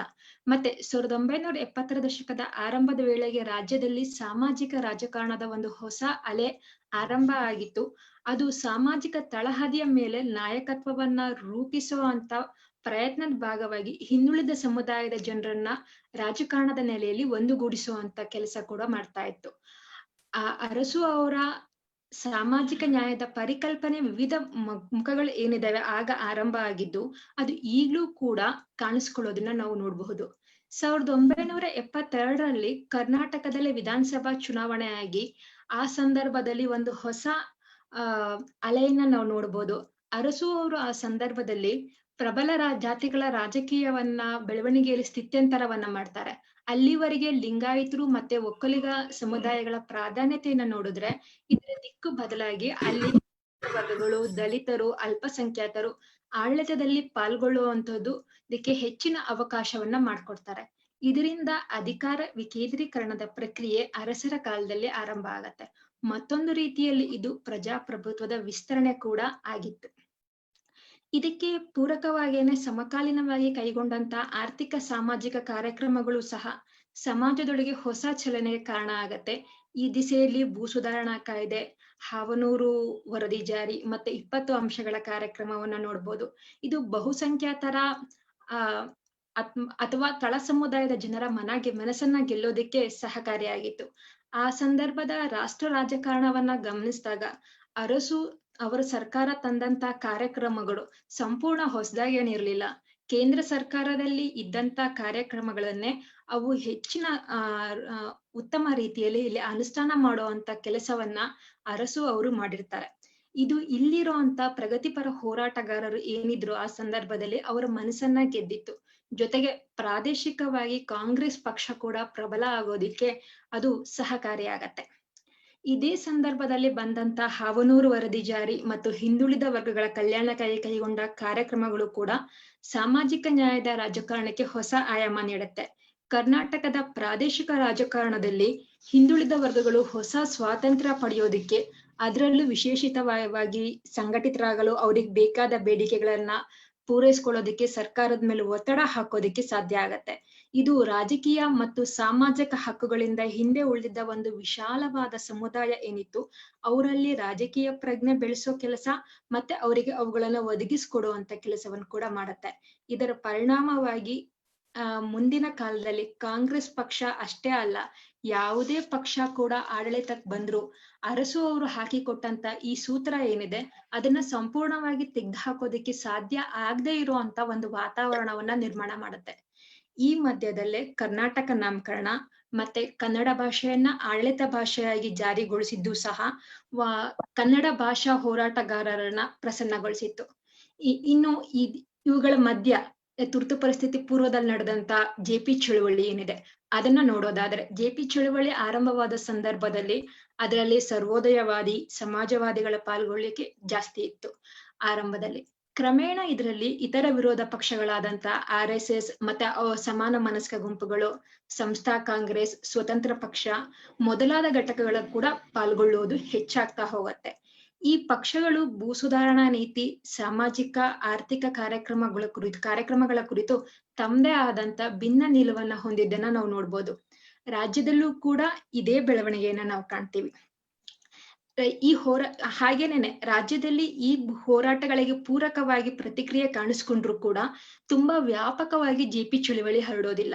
ಈ ಕಾಲದಲ್ಲಿ ಈ ಚಳುವಳಿ ಜೊತೆಗೆ ಕಂಡು ಬರುವಂತ ಬೇರೆ ಬೇರೆ ಚಳುವಳಿಗಳು ಅಂದ್ರೆ ಜಾತಿ ವಿನಾಶ ಚಳುವಳಿ, ದಲಿತ ಕ್ರಿಯಾ ಸಮಿತಿ, ದಲಿತ ಸಂಘರ್ಷ ಸಮಿತಿ, ಸಾಹಿತ್ಯಕ ವಲಯದಲ್ಲಿ ಬರಹಗಾರರು ಮತ್ತು ಕಲಾವಿದರ ಒಕ್ಕೂಟ ಇವೆಲ್ಲವೂ ಸಂಘಟಿತವಾಗಿದ್ದು ಅವರೆಲ್ಲರೂ ಕೂಡ ಸಾಮಾಜಿಕ ನ್ಯಾಯದ ನೆಲೆಯಲ್ಲಿ ಹೋರಾಟಗಳನ್ನ ಸಮಾನತೆಗಾಗಿ ಮಾಡ್ತಾ ಇದ್ದದನ್ನ ನಾವು ನೋಡ್ಬೋದು. ಈ ಹೋರಾಟದಲ್ಲಿದ್ದ ಬಹುತೇಕರು ಜೆಪಿ ಚಳುವಳಿಯಲ್ಲಿ ಕೂಡ ಕಾಣಿಸ್ಕೊಳ್ತಾರೆ. ಇಂತಹ ಅನೇಕ ಸಮಿತಿಗಳ ಜೊತೆಗೆ ಕರ್ನಾಟಕ ನವನಿರ್ಮಾಣ ಸಮಿತಿ ಮತ್ತೆ ನವನಿರ್ಮಾಣ ಕ್ರಾಂತಿ ಅನ್ನುವಂತ ಸಮಿತಿಗಳು ಕೂಡ ಅದರಲ್ಲಿ ಕಾರ್ಯನಿರ್ವಹಿಸೋದನ್ನ ನೋಡ್ತೀವಿ. ಇಲ್ಲಿ ಸಹ ಆರಂಭದಲ್ಲಿ ಸಮಾಜವಾದಿ ಯುವಜನ ಸಭಾ, ನವನಿರ್ಮಾಣ ಕ್ರಾಂತಿ ಮತ್ತು ಜೆಪಿ ಚಳುವಳಿಯ ನೇತೃತ್ವವನ್ನು ವಹಿಸುತ್ತೆ. ಆದ್ರೆ ಈ ಜೆಪಿ ಚಳುವಳಿ ನಗರ ಕೇಂದ್ರಿತವಾಗಿದ್ದು ಸಮಾಜದ ಕೆಲವು ವಲಯಗಳಲ್ಲಿ ಮಾತ್ರ ಹರಡಿದ್ದನ್ನ ನಾವು ನೋಡಬಹುದು. 1975 ಮೇ 14ರಿಂದ 18ರವರೆಗೆ ಖುದ್ದಾಗಿ ಜಯಪ್ರಕಾಶ್ ನಾರಾಯಣ ಅವರೇ ಇಲ್ಲಿ ಪ್ರವಾಸ ಕೈಗೊಂಡಿರ್ತಾರೆ ಜೆಪಿ ಚಳುವಳಿಯನ್ನ ವಿಸ್ತರಿಸುವ ನೆಲೆಯಲ್ಲಿ. ಈ ಸಂದರ್ಭದಲ್ಲಿ ಅವರು ಮಂಗಳೂರು, ಬೆಳಗಾವಿ, ಹುಬ್ಬಳ್ಳಿ, ಧಾರವಾಡ, ಬೆಂಗಳೂರು, ಮೈಸೂರು ಮೊದಲಾದ ಸ್ಥಳಗಳಿಗೆ ಭೇಟಿ ಕೊಟ್ಟಿರ್ತಾರೆ. ಜೆಪಿ ಚಳುವಳಿಯಿಂದ ಪ್ರಭಾವಿತಗೊಂಡಿದ್ದ ಈ ನಗರ ಕೇಂದ್ರಗಳು ಏನಿದ್ವು, ಈ ನಗರ ಕೇಂದ್ರಗಳೇ ಮುಂದೆ ತುರ್ತು ಪರಿಸ್ಥಿತಿ ವಿರೋಧಿ ಹೋರಾಟದಲ್ಲೂ ಕೂಡ ಅತ್ಯಂತ ಸಕ್ರಿಯವಾಗಿದ್ದ ಪ್ರದೇಶಗಳಾಗಿದ್ವು. ಹಾಗೆ ಈ ಸಂಘಟನೆಗಳು ಮತ್ತೆ ಇದರ ಕಾರ್ಯಚಟುವಟಿಕೆಗಳು ಇದೆಲ್ಲ ಕೂಡ ಬಿಹಾರದ ಮಾದರಿಯಲ್ಲಿ ಕಾಣಿಸ್ಕೊಳ್ಳೋದನ್ನ ನಾವು ಗುರುತಿಸಬಹುದು. ಇವುಗಳನ್ನ ಗಮನಿಸ್ತಾ ತುರ್ತು ಪರಿಸ್ಥಿತಿ ಹೋರಾಟ, ಅದರ ಪ್ರತಿಭಟನೆಗಳ ಸ್ವರೂಪವನ್ನ ಗಮನಿಸೋಣ. ತುರ್ತು ಪರಿಸ್ಥಿತಿ ಹೋರಾಟ ಮತ್ತೆ ಪ್ರತಿಭಟನೆಗಳನ್ನ ನೋಡ್ಬೇಕಾದ್ರೆ ಇಲ್ಲಿ 2 ವಲಯಗಳನ್ನ ನಾವು ನೋಡ್ತಾ ಹೋಗ್ತೇವೆ. ಒಂದು ರಾಜಕೀಯ ವಲಯ, ಮತ್ತೊಂದು ರಾಜಕೀಯೇತರ ವಲಯ. ಇಲ್ಲಿ ರಾಜಕೀಯ ವಲಯ ಅಂದಾಗ ಯಾವುದಾದರೂ ರಾಜಕೀಯ ಪಕ್ಷಗಳ ಜೊತೆಗೆ ತಮ್ಮ ಸಂಪರ್ಕವನ್ನ ಇಟ್ಕೊಂಡಿದ್ದಂಥವ್ರು. ರಾಜಕೀಯೇತರ ಅಂದಾಗ ಸಮೂಹ ಮಾಧ್ಯಮಗಳು ಅಂತ ಗುರುತಿಸುವಂತ ಅಥವಾ ಬೇರೆ ಬೇರೆ ಚಿಂತನಾ ವಲಯದಲ್ಲಿ ಗುರುತಿಸ್ಕೊಂಡಿದ್ದವರು, ಇವ್ರನ್ನ ನೋಡ್ತಾ ಹೋಗ್ತೀವಿ. ಈ 2 ವಲಯದಲ್ಲಿ ಕಾಣಿಸ್ಕೊಳ್ಳುವಂತ ಸಾಮಾನ್ಯವಾದ ಲಕ್ಷಣಗಳೇನು ಅಂದ್ರೆ ಅವರು ಶಿಕ್ಷಿತರಾಗಿದ್ರು ಮತ್ತೆ ಮಧ್ಯಮ ವರ್ಗದವರಾಗಿದ್ರು. ಇವರು ಪ್ರತಿಭಟನಾಕಾರರು ಅವರ ಸೈದ್ಧಾಂತಿಕ ಧೋರಣೆ ಏನಿದೆ ಅದರ ನೆಲೆಯಲ್ಲೇನೆ ತಮ್ಮ ವಲಯದಲ್ಲೇ ಕೆಲಸ ಮಾಡ್ತಿರ್ತಾರೆ. ತಮ್ಮ ವಲಯಗಳನ್ನ ಬಿಟ್ಟು ಹೊರ ಹೋಗಿ ಕೆಲಸ ಮಾಡೋದು ಬಹಳ ಕಡಿಮೆ ಕಾಣಿಸ್ಕೊಳ್ಳುತ್ತೆ. ಕೆಲವು ಸಂದರ್ಭದಲ್ಲಿ ಎಡಪಂಥೀಯರು ಮತ್ತೆ ಬಲಪಂಥೀಯ ಸೈದ್ಧಾಂತಿಕತೆ ಇರುವಂತವ್ರು ತಮ್ಮ ಭಿನ್ನತೆಯನ್ನ ಮೀರಿ ತುರ್ತು ಪರಿಸ್ಥಿತಿಯಲ್ಲಿ ಒಟ್ಟಾಗಿ ಹೋರಾಟ ಮಾಡಿರೋ ಹಾಗೆ ಕಾಣಿಸುತ್ತೆ. ಆದ್ರೆ ಅದು ಒಂದು ಮಟ್ಟಕ್ಕೆ ಮಾತ್ರ ಇದ್ದು ಪೂರ್ಣವಾಗಿ ನಾವು ನೋಡ್ಲಿಕ್ಕೆ ಸಾಧ್ಯ ಆಗಲ್ಲ. ಮತ್ತೆ ಈ ಹಂತದಲ್ಲಿ ಕಾಣಿಸ್ಕೊಳ್ಳುವಂತ ವಲಯ ಏನಿದೆ ಅದು ಮಧ್ಯಪಂಥೀಯ ಧೋರಣೆಯ ಪ್ರಗತಿಪರ ಚಿಂತಕರು. ಇವರಿಗೆ ಪ್ರತಿಭಟನೆ ಹೆಚ್ಚು ಮುಖ್ಯ ಆಗಿರುತ್ತೆ ಹೊರತು ಸೈದ್ಧಾಂತಿಕ ನಿಲುವುಗಳಾಗಿರೋದಿಲ್ಲ. ಇನ್ನು ಈ ಸಂದರ್ಭದಲ್ಲಿ ಶಾಸನ ಸಭೆಗಳಲ್ಲಿ ರಾಜಕೀಯ ವಲಯದಲ್ಲಿ ಕಾಣಿಸ್ಕೊಳ್ಳುವಂತ ಪ್ರತಿಭಟನೆಗಳನ್ನ ನೋಡೋದಾದ್ರೆ ಶಾಸನ ಸಭೆಯಲ್ಲಿ ಆಡಳಿತ ಪಕ್ಷದ ಕೆಲವರು ಹಾಗೂ ವಿರೋಧ ಪಕ್ಷದ ಕೆಲವರು ಕೂಡ ಹೋರಾಟ ಮಾಡಿರೋದು ನೋಡ್ಬೋದು. ಆದ್ರೆ ಅದು ಸಣ್ಣ ಪ್ರಮಾಣದಲ್ಲಿತ್ತು. ಈ ಹೋರಾಟ ಕರ್ನಾಟಕದ ರಾಜ್ಯ ಶಾಸಕಾಂಗ ಮತ್ತು ವಿಧಾನ ಪರಿಷತ್ನ ಚರ್ಚೆಗಳಲ್ಲಿ ದಾಖಲಾಗಿದೆ. ಇವರು ಪ್ರತಿಭಟನೆಗೆ ಬಳಸ್ತಾ ಇದ್ದಂತ ಕೆಲವು ತಂತ್ರಗಳನ್ನ ಇಲ್ಲಿ ನಾನು ಹೇಳ್ತಾ ಇದ್ದೀನಿ. ಆ ತಂತ್ರಗಳು ಅಂದ್ರೆ ಅವರು ಸಾಮಾನ್ಯವಾಗಿ ಇತಿಹಾಸವನ್ನ ಬಳಸ್ಕೊಳ್ತಾ ಇದ್ರು. ಉದಾಹರಣೆಗೆ ಭಗತ್ ಸಿಂಗ್, ರಾಣಾ ಪ್ರತಾಪ್ ಸಿಂಗ್ ಇನ್ನಿತರ ಸ್ವತಂತ್ರ ಹೋರಾಟಗಾರರೇನಿದ್ದಾರೆ ಅವ್ರ ವಿಚಾರಗಳನ್ನ ಶಾಸನ ಸಭೆಯಲ್ಲಿ ಓದೋದು, ಅದ್ರ ಬಗ್ಗೆ ಚರ್ಚೆಯನ್ನ ಮಾಡುವಂತ ಕೆಲಸವನ್ನ ಮಾಡ್ತಾ ಇದ್ರು. ಒಮ್ಮೆ ಕೋಣಂದೂರು ಲಿಂಗಪ್ಪನವರು ಆ ಸಂದರ್ಭದಲ್ಲಿ ಶಾಸನ ಸಭೆಯಲ್ಲಿ ಇತಿಹಾಸದ ಮತ್ತೊಂದು ಕರಾಳ ದಿನ ಇದು ಅಂತ ಹೇಳ್ತಾರೆ. ಹಾಗೆ ಪ್ರಜಾಪ್ರಭುತ್ವ ಕುರಿತಂತೆ ಕವಿತೆಯನ್ನ ಓದ್ತಾರೆ. ಇಂಥ ಸಣ್ಣ ವಿಚಾರ ಅಲ್ಲ ದೊಡ್ಡ ಪ್ರತಿಭಟನೆನ ಅಂತ ನಮ್ಗೆ ಇವಾಗ ಅನ್ಸತ್ತೆ. ಆದ್ರೆ ಆ ಸಂದರ್ಭದಲ್ಲಿ ಸ್ವಾತಂತ್ರ್ಯ, ಪ್ರತಿಭಟನೆ, ಪ್ರಜಾಪ್ರಭುತ್ವದಂತ ಪದಗಳನ್ನ ಬಳಸೋದು ತುಂಬಾ ದೊಡ್ಡ ಪ್ರತಿಭಟನೆಗಳೇ ಆಗಿತ್ತು. ಮತ್ತೆ 1942ನೇ ಸಂವಿಧಾನ ತಿದ್ದುಪಡಿ ಸಂದರ್ಭದಲ್ಲಿ ವಿರೋಧ ಪಕ್ಷದ ಎಲ್ಲಾ ಸದಸ್ಯರು ಕೂಡ ಅದನ್ನ ತಿರಸ್ಕರಿಸಿ ಹೊರಗಡೆ ಬರೋದನ್ನ ನೋಡ್ತೀವಿ. ಮತ್ತೆ ಆಡಳಿತ ಪಕ್ಷದಲ್ಲೇ ಇದ್ದಂತ ಕಾಗೋಡು ತಿಮ್ಮಪ್ಪ ಅವರು 1976ರಲ್ಲಿ ತುರ್ತು ಪರಿಸ್ಥಿತಿಯ ಕೆಲವು ಕಾಯ್ದೆಗಳನ್ನ ವಿರೋಧಿಸಿ ನಾನು ಇದು ಸಾರ್ವಜನಿಕವಾಗಿ ಈ ಕಾಯ್ದೆಯನ್ನ ವಿರೋಧಿಸ್ತೇನೆ, ಪ್ರಜಾಪ್ರಭುತ್ವ ಮತ್ತು ಮೌಲ್ಯವನ್ನ ಬೆಳೆಸಬೇಕು ಅನ್ನೋ ದೃಷ್ಟಿಯಿಂದ ಈ ಮಸೂದೆಯನ್ನ ವಾಪಸ್ ತಗೋಬೇಕು ಅಂತ ಹೇಳ್ತಾರೆ. ಇದು ಕೂಡ ತುಂಬಾ ದೊಡ್ಡದಾಗಿರುವಂತ ವಿಚಾರ. ಆ ಸಂದರ್ಭದಲ್ಲಿ ಆಡಳಿತ ಪಕ್ಷದಲ್ಲಿ ಇರುವಂತವ್ರು ಮಾತಾಡೋದು ಅಂದ್ರೆ ಅದು ಅಷ್ಟು ಸುಲಭ ಆಗಿರ್ಲಿಲ್ಲ. ಮತ್ತೆ 44ನೇ ತಿದ್ದುಪಡಿ ಏನಿದೆ ಸಂವಿಧಾನಕ್ಕೆ, ಅದು ಚುನಾವಣೆಯನ್ನ ಮುಂದಕ್ಕೆ ಹಾಕುವಂತ ಕೆಲಸ ಮಾಡುತ್ತೆ. ಅಲ್ಲಿ ಅಷ್ಟೊತ್ತಿಗೆ 71ರಲ್ಲಿ ಚುನಾವಣೆ ನಡೆದು 5 ವರ್ಷಗಳಾಗಿದ್ರಿಂದ ಹೊಸ ಚುನಾವಣೆ ಬಂದ್ರೆ ಇಂದಿರಾ ಗಾಂಧಿ ಅವರ ಕಾಂಗ್ರೆಸ್ ಸರ್ಕಾರಕ್ಕೆ ಬದಲು ಹೊಸ ಸರ್ಕಾರ ಬರೋ ಸಾಧ್ಯತೆ ಏನಿತ್ತು, ಅದನ್ನ ಈ ಹೊಸ ತಿದ್ದುಪಡಿ ತೆಗೆದುಹಾಕುವಂತ ಪರಿಸ್ಥಿತಿ ಆಗತ್ತೆ. ಇದು ಭಾರತದಲ್ಲಿ ಪೂರ್ಣವಾಗಿ ಪ್ರಜಾಪ್ರಭುತ್ವ ಅನ್ನೋದು ಮರ್ತು ಹೋಗುತ್ತೇನೋ ಅನ್ನೋ ಹಾಗೆ ಕಾಣಿಸ್ಕೊಳ್ಳುತ್ತೆ. ಈ ಸಮಯದಲ್ಲಿ ಬರೀ ವಿರೋಧ ಪಕ್ಷದವ್ರು ಅಷ್ಟೇ ಅಲ್ಲ, ಆ ಸಂದರ್ಭದಲ್ಲಿದ್ದಂತ ಆಡಳಿತ ಪಕ್ಷದ ಸದಸ್ಯರಾದ ಕಾಗೋಡು ತಿಮ್ಮಪ್ಪ, BB ಕಕ್ಕಿಲಾಯ್ ಮೊದಲಾದವರು ಶಾಸನ ಸಭೆಯಿಂದ ಹೊರಗೆ ಬಂದು ಈ ತಿದ್ದುಪಡಿ ಜಾರಿಗೆ ತರೋದನ್ನ ವಿರೋಧಿಸ್ತಾರೆ. ಆದ್ರೆ ಅವರಿಗೆ ಸಾಂಕೇತಿಕವಾಗಿ ವಿರೋಧ ಮಾಡ್ಲಿಕ್ಕೆ ಮತ್ತೆ ಅದರಿಂದ ಹೊರಗೆ ಬರಕ್ಕೆ ಹೆಚ್ಚಂದ್ರೆ ಮಾತಾಡ್ಲಿಕ್ಕೆ ಇಷ್ಟೇ ಆಗ್ತಾ ಇದ್ದಿದ್ದು. ಅದಕ್ಕಿಂತ ಹೆಚ್ಚಿನ ಕೆಲಸವನ್ನ ಮಾಡೋದಿಕ್ಕೆ ಸಾಧ್ಯ ಆಗ್ತಿರ್ಲಿಲ್ಲ. ಹಾಗಾಗಿ ಆ ಕಾಲದಲ್ಲಿ ಸರ್ಕಾರದ ಕ್ರಮವನ್ನ ಪ್ರಶ್ನೆ ಮಾಡೋದೇನೆ ಒಂದು ರೀತಿ ತುರ್ತು ಪರಿಸ್ಥಿತಿಯನ್ನ ಪ್ರತಿಭಟಿಸಿದ ರೀತಿಯಲ್ಲಿ ಪರಿಗಣಿಸ್ಬೇಕಾಗತ್ ನಾವು. ಮತ್ತೊಂದ್ ಕಡೆ ಇನ್ನೊಂದು ವಿಶೇಷತೆಯನ್ನು ನಾವು ಗುರುತಿಸ್ಬೋದು.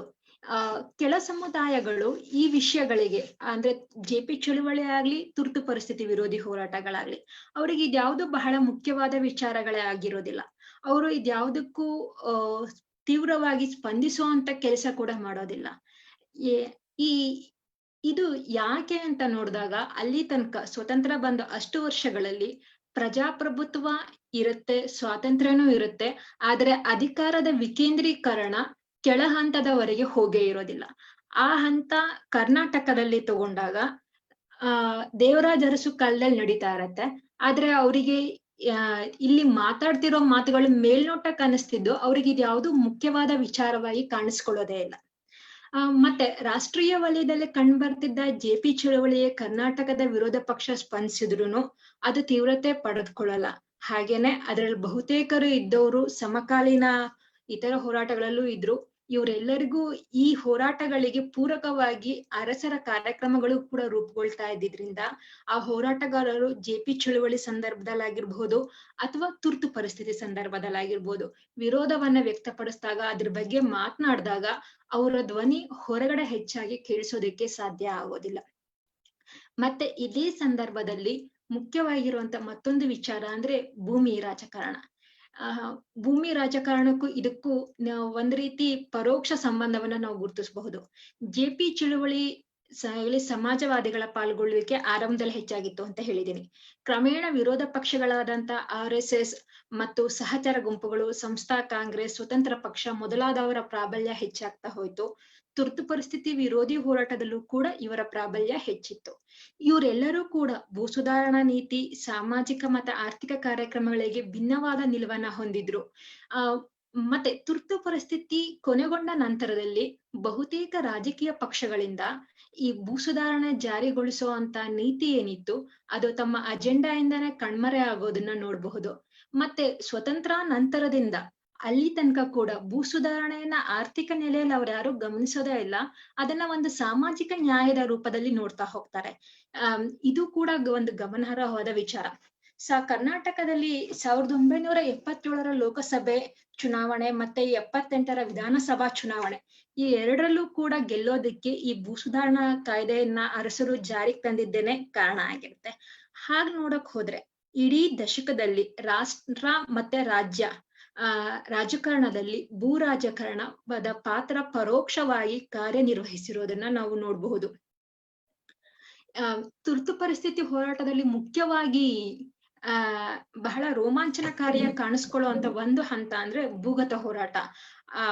ಈ ಭೂಗತ ಹೋರಾಟವನ್ನ ನೋಡ್ಬೇಕಾದ್ರೆ ಭೂಗತ ಹೋರಾಟದಲ್ಲಿ ಪಾಲ್ಗೊಂಡಿದ್ದವರ ಸೈದ್ಧಾಂತಿಕ ನೆಲೆಗಳ ಆಧಾರದ ಮೇಲೆ ಮುಖ್ಯವಾಗಿ 3 ಪಂಗಡಗಳನ್ನ ನೋಡ್ತೀವಿ. ಒಂದು ಎಡಪಂಥೀಯರು, ಎರಡನೇದು ಸಮಾಜವಾದಿಗಳು ಮತ್ತು ಬಲಪಂಥೀಯರು. ಎಡಪಂಥೀಯರು ಅಂತ ನೋಡಿದಾಗ ತುರ್ತು ಪರಿಸ್ಥಿತಿ ವಿರೋಧಿ ಪ್ರತಿಭಟನೆ ನೆಲೆಯಲ್ಲಿ S Nagarajan, Suryanarayana Rao, R Chinnappa, S Gunashilan, S Jagannath, Amregowda, VH Mastar, Yashwantrao Ghorpade, L Seetapathi, VJK Nair ಮೊದಲಾದವರು ಸೆರೆವಾಸ ಅನುಭವಿಸ್ತಾರೆ. ಮತ್ತೆ ಇಲ್ಲಿ ಕಾಣಿಸ್ಕೊಳ್ತಾ ಇದ್ದಂತ ಮಾದರಿ ಏನಿತ್ತು ಅದು ಕೇರಳದ ಮಾದರಿಯಾಗಿತ್ತು. ಕೇರಳದಲ್ಲಿ ಯಾವ ಬಗೆಯ ಏನದು ಭೂಗತ ಹೋರಾಟಗಳು, ಚಳುವಳಿಗಳು ರೂಪುಗೊಳ್ತಿತ್ತು ಅದೇ ರೀತಿಯಲ್ಲಿ ನಡೆಯಿತು. ಆದ್ರೆ ಇಲ್ಲಿ ಎಡಪಂಥೀಯರ ಸಂಖ್ಯೆ ಸಣ್ಣದಾಗಿರೋದ್ರಿಂದ ಈ ವಲಯ ಚಿಕ್ಕದಾಗಿತ್ತು.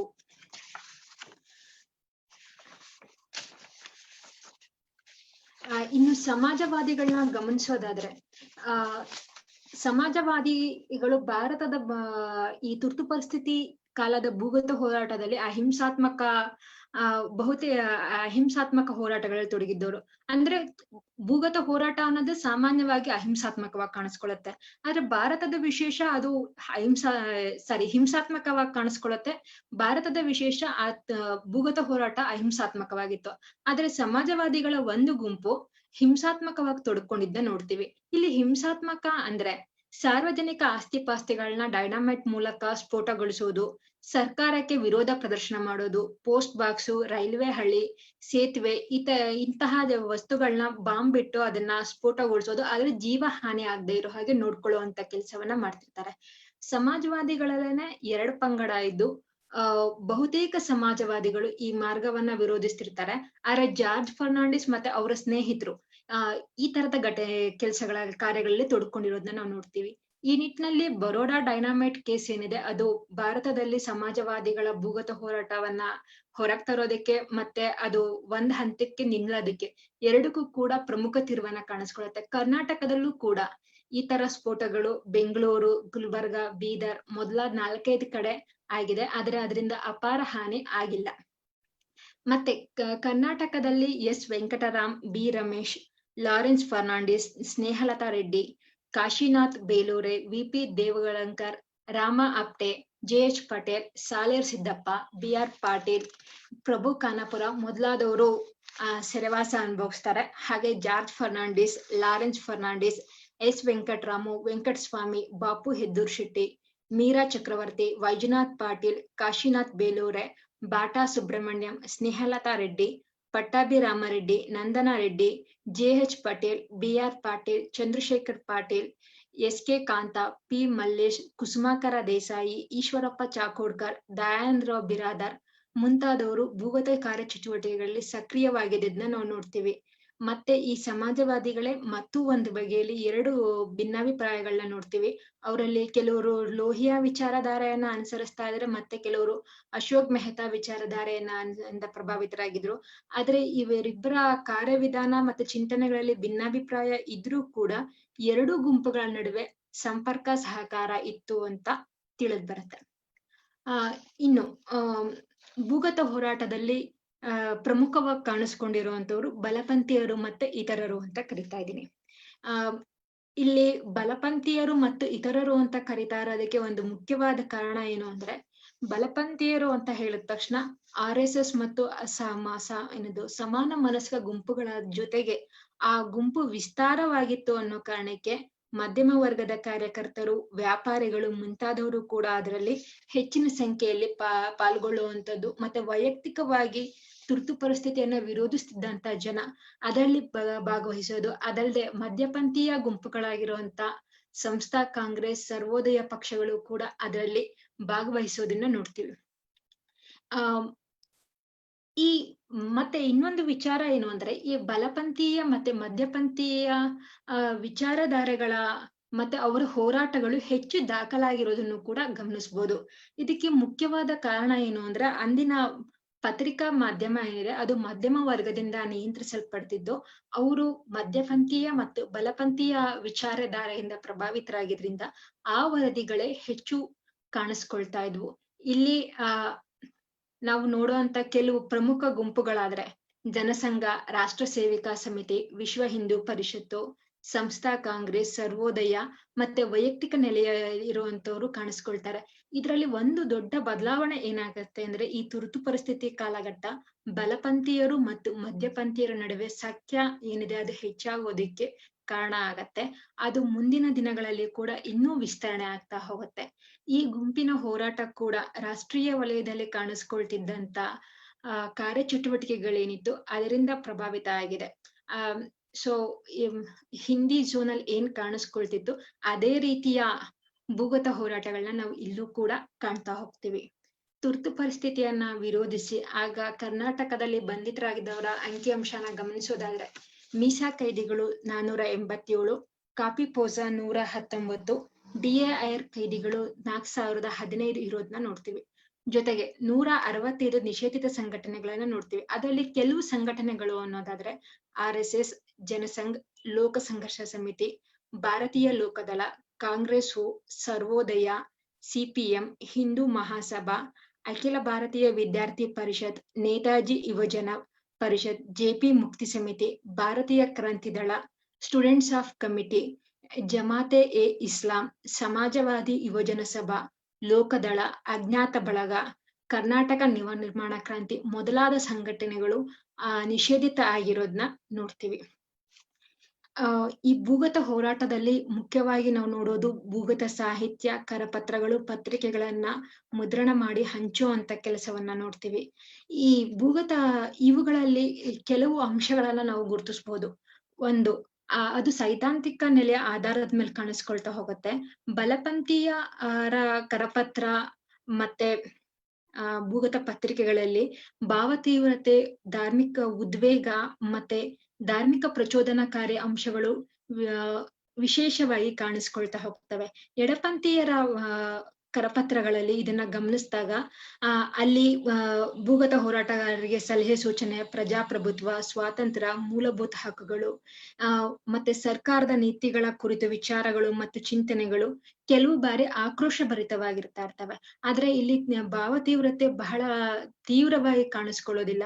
ಮತ್ತೆ ಭಾವನಾತ್ಮಕ ಹಾಗೂ ಧಾರ್ಮಿಕ ಅಂಶಗಳನ್ನ ಇವರು ಅಷ್ಟಾಗಿ ಇಲ್ಲಿ ನಾವು ಕಂಡುಬರೋದಿಲ್ಲ. 1977ರ ಸಾರ್ವತ್ರಿಕ ಚುನಾವಣೆಗಳಲ್ಲಿ ದಕ್ಷಿಣ ಭಾರತದಾದ್ಯಂತ ವಿರೋಧ ಪಕ್ಷಗಳಿಗಿಂತ ಆಡಳಿತ ಪಕ್ಷದ ಶಾಸಕರನ್ನೇ ಆಯ್ಕೆ ಮಾಡಿರುವುದು ತುರ್ತು ಪರಿಸ್ಥಿತಿ ವಿರೋಧಿ ಹೋರಾಟದ ಹಿನ್ನೆಲೆಯಲ್ಲಿ ಪ್ರಾದೇಶಿಕ ಹೋರಾಟಗಳು, ಚಿಂತನೆಗಳು ಕೆಲಸ ಮಾಡೋದನ್ನ ಎತ್ತಿ ತೋರಿಸುತ್ತೆ.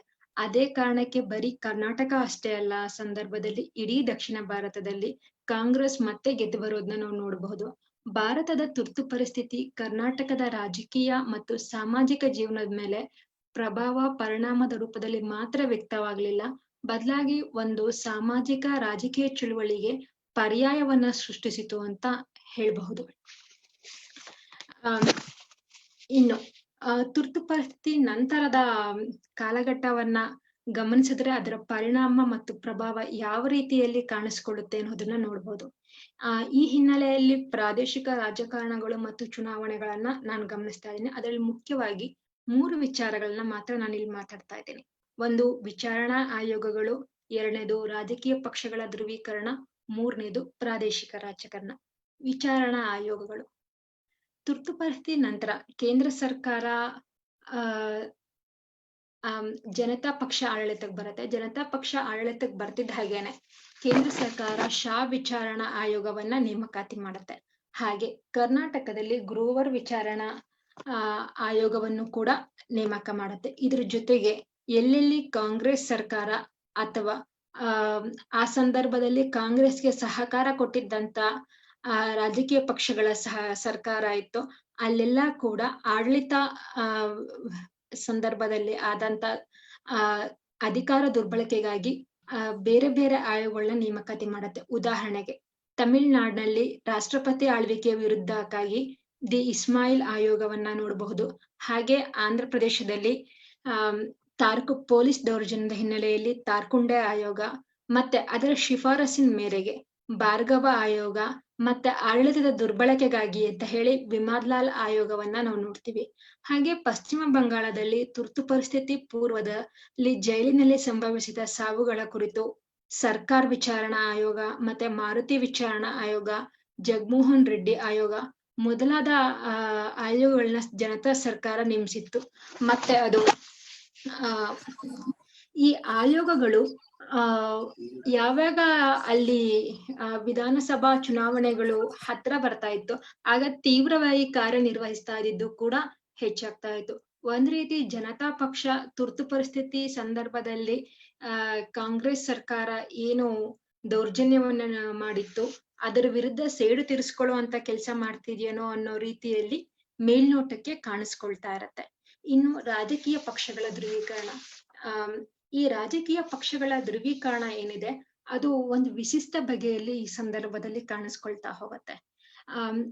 ಈಗಾಗ್ಲೇ ಗೊತ್ತಿರೋ ಹಂಗೆ 1977ರ ಲೋಕಸಭಾ ಚುನಾವಣೆಯಲ್ಲಿ ಜನತಾ ಪಕ್ಷ ದ ಉದಯಕ್ಕದ ಕಾರಣ ಆಗತ್ತೆ. ಮೊದಲ ಬಾರಿಗೆ ದೇಶದಾದ್ಯಂತ ಕಾಂಗ್ರೆಸ್ ಪಕ್ಷ ಸೋತು ಜನತಾ ಪಕ್ಷ ಲೋಕಸಭೆಯಲ್ಲಿ ಗೆದ್ದು ಬಂದು ಕೇಂದ್ರ ಸರ್ಕಾರದ ಆಡಳಿತವನ್ನ ನಡೆಸುತ್ತೆ.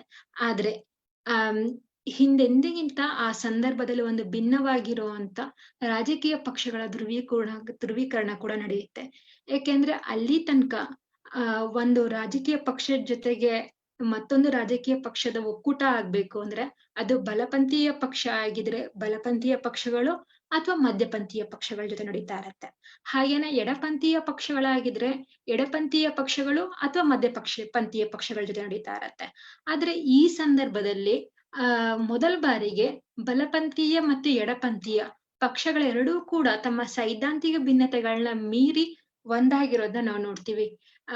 ಇದು ಒಂದು ಹೊಸ ಬಗೆ ರಾಜಕೀಯ ಧ್ರುವೀಕರಣ. ಅಲ್ಲಿ ಇದರ ಪರಿಣಾಮ ಏನಿದೆ ಅದನ್ನ ನಾವು ಗಮನಿಸೋದಾದ್ರೆ ಮುಂದಿನ ದಿನಗಳಲ್ಲಿ ಸಮಾಜವಾದಿ ಪಕ್ಷ ಸಂಪೂರ್ಣವಾಗಿ ತನ್ನ ಅಸ್ತಿತ್ವವನ್ನು ಕಳೆದುಕೊಳ್ಳುತ್ತೆ. ಹಾಗೆ ಜನತಾ ಪಕ್ಷಕ್ಕೆ ಬೆಂಬಲ ನೀಡಿದಂತ ಸಿಪಿಎಂ ಮತ್ತೆ ತುರ್ತು ಪರಿಸ್ಥಿತಿ ಸಂದರ್ಭದಲ್ಲಿ ಕಾಂಗ್ರೆಸ್ ಪಕ್ಷಕ್ಕೆ ಬೆಂಬಲ ನೀಡಿದ್ದ ಸಿಪಿಐ ಪಕ್ಷಗಳು ರಾಷ್ಟ್ರ ರಾಜಕಾರಣದಲ್ಲಿ ಪ್ರಭಾವಶಾಲಿಯಾಗಿ ಉಳಿಯೋದಿಲ್ಲ. ಆದ್ರೆ 1980ರ ನಂತರದ ಚುನಾವಣಾ ಫಲಿತಾಂಶದಲ್ಲೂ ಈ ಪಕ್ಷಗಳ ಮೇಲೆ ಮಹತ್ತರವಾದ ಬದಲಾವಣೆಗಳು ಕಾಣಿಸಿಕೊಳ್ಳೋದೇ ಇಲ್ಲ. 1977ರ ನಂತರ ರಾಷ್ಟ್ರೀಯ ಪಕ್ಷಗಳ ಬೆಳವಣಿಗೆ ಕುಂಠಿತ ಆಗಿ ಅಲ್ಲಿ ಪ್ರಾದೇಶಿಕ ಪಕ್ಷಗಳು ಪ್ರಬಲ ಆಗ್ತಾ ಹೋಗ್ತವೆ. ಈ ನಿಟ್ಟಿನಲ್ಲಿ ಕೂಡ ಈ ರಾಜಕೀಯ ಪಕ್ಷಗಳ ಧ್ರುವೀಕರಣ ಕಾರ್ಯನಿರ್ವಹಿಸಿದೆ. ಪ್ರಾದೇಶಿಕ ರಾಜಕಾರಣ ಮತ್ತು ಹೋರಾಟಗಳು ಈ ದಿಸೆಯಲ್ಲಿ ಕಾರ್ಯನಿರ್ವಹಿಸಿರೋದನ್ನ ನೋಡಬಹುದು. ಮತ್ತೆ ಇದಕ್ಕೆ ಉದಾಹರಣೆಯಾಗಿ ನೋಡೋದಾದ್ರೆ 1980, 84, 1998 1980, 84, 2014, 2019 ಲೋಕಸಭಾ ಚುನಾವಣೆಗಳನ್ನ ಹೊರತುಪಡಿಸಿದ್ರೆ 1989, 91, 96, 98, 99, 2004, 2009ರಲ್ಲಿ ಸಮ್ಮಿಶ್ರ ಸರ್ಕಾರಗಳ ರಚನೆಯನ್ನ ನಾವು ಕೇಂದ್ರದಲ್ಲಿ ಕಾಣ್ತಾ ಹೋಗ್ತೀವಿ. ಇದು 1977ರಲ್ಲಿ ಕಾಣಿಸ್ಕೊಂತಲ್ಲ ಹೊಸ ರೀತಿಯ ರಾಜಕೀಯ ಪಕ್ಷಗಳ ಧ್ರುವೀಕರಣ, ಅದರ ವಿವಿಧ ರೂಪಗಳು. ಹಾಗೆ ಈ ಎಲ್ಲಾ ಸಂದರ್ಭದಲ್ಲಿಯೂ ಕೂಡ ಕೇಂದ್ರ ಸರ್ಕಾರದಲ್ಲಿ ಆಯ್ಕೆಯಾದ ರಾಜ್ಯ ಪಕ್ಷ ರಾಜ್ಯ ವಿಧಾನಸಭೆಯಲ್ಲಿ ಅಧಿಕಾರ ಪಡೆಯೋದಿಲ್ಲ. ನಾವು ಇದನ್ನು ಕೂಡ ಗಮನಿಸಬಹುದು.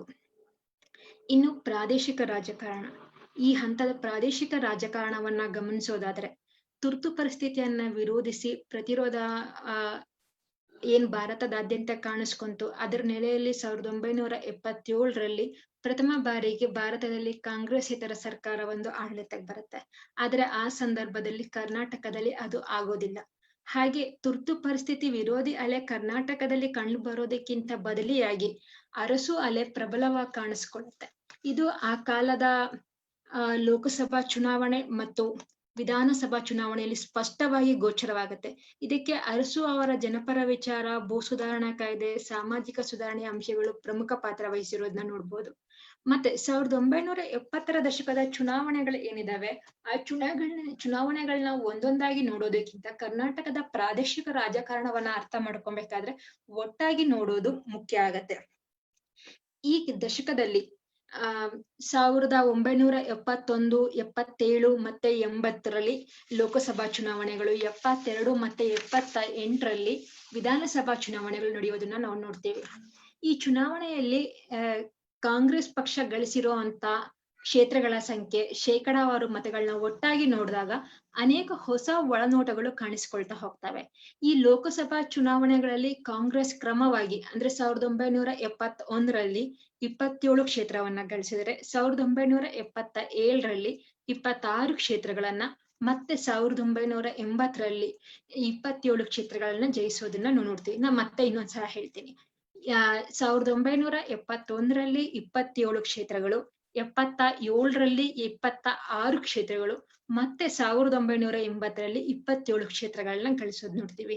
1977ರಲ್ಲಿ ಇಂದಿರಾ ವಿರೋಧಿ ಅಲೆ ತೀವ್ರವಾಗಿದ್ದು ಆಗ್ಲೂ ಕೂಡ 26 ಕ್ಷೇತ್ರದಲ್ಲಿ ಗಳಿಸಿದೆ. ಆದ್ರೆ ನಾವು ಶೇಕಡಾವಾರು ಮತಗಳನ್ನ ನೋಡಿದಾಗ ಇಲ್ಲಿ ವ್ಯತ್ಯಾಸಗಳನ್ನ ಗಮನಿಸಬಹುದು. 1971ರಲ್ಲಿ 70.87% ಮತವನ್ನ ಪಡ್ಕೊಂಡಿದೆ. ಹಾಗೆ 1977ರಲ್ಲಿ 56.8 ಮತ್ತು 1980ರಲ್ಲಿ 56.25 ಮತಗಳನ್ನ ಕಾಂಗ್ರೆಸ್ ಪಡೆದುಕೊಂಡಿರೋದನ್ನ ನಾವು ಗಮನಿಸಬಹುದು. ಇನ್ನೊಂದ್ಸಲ ಅಂಕಿಅಂಶನ ರಿಪೀಟ್ ಮಾಡ್ತೀನಿ. 1971ರಲ್ಲಿ 70.87, 77ರಲ್ಲಿ 56.8 ಮತ್ತೆ 1980ರಲ್ಲಿ 56.25 ಮತಗಳನ್ನ ಪಡ್ಕೊಂಡಿರೋದನ್ನ ನಾವು ಗಮನಿಸಬಹುದು. ಇದನ್ನ ನೋಡಿದಾಗ ಶೇಕಡಾವಾರು ಮತ 71ಕ್ಕಿಂತ 77ರಲ್ಲಿ ಕಡಿಮೆ ಆಗಿರೋದು ಕಾಣಿಸ್ಕೊಳ್ಳುತ್ತೆ. ಇದು ತುರ್ತು ಪರಿಸ್ಥಿತಿ ವಿರೋಧಿ ಅಲೆ ಇದ್ದಿದ್ದನ್ನು ಕೂಡ ತೋರ್ಸತ್ತೆ. ಆದ್ರೆ ಅದು ಕ್ಷೇತ್ರವಾರು ಏನದು ವಿಜಯ ಸಾಧಿಸೋದಿಕ್ಕೆ ಅವಕಾಶವನ್ನ ಮಾಡಿಕೊಟ್ಟಿರೋದಿಲ್ಲ. 1971ರ ಚುನಾವಣೆಯನ್ನು ಹೊರತುಪಡಿಸ್ತಾ ಇದ್ದಂಗೆ ಕಾಂಗ್ರೆಸ್ ಪಕ್ಷದ ಮತಗಳು ಕರ್ನಾಟಕದಲ್ಲಿ ಕಡಿಮೆ ಆಗ್ತಾ ಸಾಗಿರೋದನ್ನ ಗುರುತಿಸಬಹುದು. ಹಾಗೆ ಹಂಗೇನೇನೆ 77 ಮತ್ತೆ 78ರ ಲೋಕಸಭಾ ಮತ್ತು ವಿಧಾನಸಭಾ ಚುನಾವಣೆಗಳ ಫಲಿತಾಂಶಗಳು ಕೂಡ ತುರ್ತು ಪರಿಸ್ಥಿತಿ ವಿರೋಧಿ ಪ್ರತಿಭಟನೆ ಮತ್ತೆ ಅಂದಿನ ಪ್ರಾದೇಶಿಕ ರಾಜಕಾರಣದಲ್ಲಿ ಇದ್ದಂತ ಅಸಮಾಧಾನವನ್ನ ವ್ಯಕ್ತಪಡಿಸುತ್ತೆ. ಆದ್ರೆ ಕ್ಷೇತ್ರವಾರು ಗೆಲ್ಲೋದ್ರಲ್ಲಿ ಮತ್ತೆ ಕಾಂಗ್ರೆಸ್ ಬಹುಸಂಖ್ಯೆಯಲ್ಲಿ ಗೆದ್ದು ಅಧಿಕಾರವನ್ನೇ ಮತ್ತೆ ಸ್ಥಾಪನೆ ಮಾಡೋದ್ರಲ್ಲಿ ಅಂತ ವ್ಯತ್ಯಾಸವನ್ನ ಆಗೋದೇ ಇಲ್ಲ. ಮತ್ತೆ ಇದು ಕರ್ನಾಟಕಕ್ಕೆ ಮಾತ್ರ ವಿಶೇಷವಾಗಿತ್ತ ಅಂದ್ರೆ ಇಲ್ಲ, ಇಡೀ ದಕ್ಷಿಣ ಭಾರತದಲ್ಲಿ ಈ ಪ್ರಕ್ರಿಯೆಯನ್ನ ನಾವು ನೋಡ್ತೀವಿ. ಕರ್ನಾಟಕದಲ್ಲಿ ಅಟ್ಲೀಸ್ಟ್ ಶೇಕಡಾವಾರು ಮತಗಳ ಸಂಖ್ಯೆ ಏನಿದೆ ಅದು ಕಡಿಮೆ ಆಗ್ತಾ ಹೋಗಿರೋದನ್ನ ನಾವು ನೋಡ್ತೀವಿ. ಅದೇ ಸಂದರ್ಭದಲ್ಲಿ ಆಂಧ್ರ ಪ್ರದೇಶ, ಕೇರಳ, ತಮಿಳುನಾಡಲ್ಲಿ ಅದು ಹೆಚ್ಚಾಗ್ತಾ ಹೋಗಿದೆ. ಈ 3 ರಾಜ್ಯಗಳಲ್ಲಿ 1971ಕ್ಕಿಂತ 1977ರ ಲೋಕಸಭಾ ಚುನಾವಣೆಯಲ್ಲಿ ಕಾಂಗ್ರೆಸ್ ಉತ್ತಮ ಪ್ರದರ್ಶನ ಕೊಟ್ಟಿದೆ. 1980ರ ವೇಳೆಗೆ ಕೇರಳದಲ್ಲಿ ಮತ್ತೆ ಆಂಧ್ರ ಪ್ರದೇಶದಲ್ಲಿ ಸಣ್ಣ ಪ್ರಮಾಣದಲ್ಲಿ ಇಳಿಕೆ ಕಾಣಿಸ್ಕೊಳ್ಳುತ್ತೆ. ಆದ್ರೆ ತಮಿಳುನಾಡಲ್ಲಿ ಅದು ಮೇಲ್ಮುಖವಾಗೇನೆ ಸಾಗ್ತಾ ಹೋಗೋದನ್ನ ನೋಡ್ತೀವಿ. ಇನ್ನು ಕರ್ನಾಟಕದ ಪ್ರಾದೇಶಿಕ ರಾಜಕಾರಣವನ್ನ ಗಮನಿಸೋದಾದ್ರೆ 1977ರ ಲೋಕಸಭಾ ಚುನಾವಣೆ ಮತ್ತೆ 78ರ ವಿಧಾನಸಭಾ ಚುನಾವಣೆಯಲ್ಲಿ ಕಾಂಗ್ರೆಸ್ ಪಕ್ಷ ಗೆದ್ದು ಅಧಿಕಾರವನ್ನೇನೋ ಪಡ್ಕೊಳ್ಳುತ್ತೆ. ಆದ್ರೆ ಅದ್ರ ಒಳಗಡೆ ಆಂತರಿಕ ಭಿನ್ನಮತಗಳು ಆರಂಭ ಆಗತ್ತೆ. ಒಳಗಡೆನೆ ಪಕ್ಷ ಕುಸಿಯೋದು ಮತ್ತೆ ಪಕ್ಷ ಇಬ್ಬಾಗ ಆಗೋದನ್ನು ಕೂಡ ನಾವು ನೋಡ್ತಾ ಹೋಗ್ತೀವಿ. ಹಾಗೆ ಇಲ್ಲಿ ಇಂದಿರಾ ಗಾಂಧಿ ಅವರ 2ನೇ ಪುತ್ರ ಸಂಜಯ್ ಗಾಂಧಿ ಹಾಗೂ ಕರ್ನಾಟಕದ ಅಂದಿನ ಯುವ ರಾಜಕಾರಣಿಗಳಾಗಿದ್ದಂತ ಆರ್ ಗುಂಡೂರಾವ್, ಎಫ್.ಎಂ. ಖಾನ್ ಅವರುಗಳ ಸಖ್ಯದಿಂದ ದೇವರಾಜ ಅರಸು ಪ್ರಭಾವ ಕೂಡ ಕಡಿಮೆ ಆಗ್ತಾ ಹೋಗುತ್ತೆ. ಕರ್ನಾಟಕದ ಪ್ರಾದೇಶಿಕ ರಾಜಕಾರಣದಲ್ಲಿ ಸಂಜಯ್ ಗಾಂಧಿ ಅವರ ಪ್ರಭಾವ ಹೆಚ್ಚಾಗ್ತಾ ಹೋದಷ್ಟು ದೇವರಾಜ ಅರಸು ಅವರ ಶಕ್ತಿ ಕಡಿಮೆ ಆಗ್ತಾ ಹೋಗುತ್ತೆ. ಆದ್ರೆ ವಿಪರ್ಯಾಸ ಅಂದ್ರೆ ಇದೇ ಸಂದರ್ಭದಲ್ಲಿ ರಾಷ್ಟ್ರಾದ್ಯಂತ ಹೊಸ ರಾಷ್ಟ್ರೀಯ ನಾಯಕನ ಬೆಳವಣಿಗೆ ಆಗಿದೆ ಅನ್ನೋ ಹಾಗೆ ದೇವರಾಜ ಅರಸು ಅವರನ್ನ ಬಿಂಬಿಸ್ತಾ ಹೋಗ್ತಾರೆ.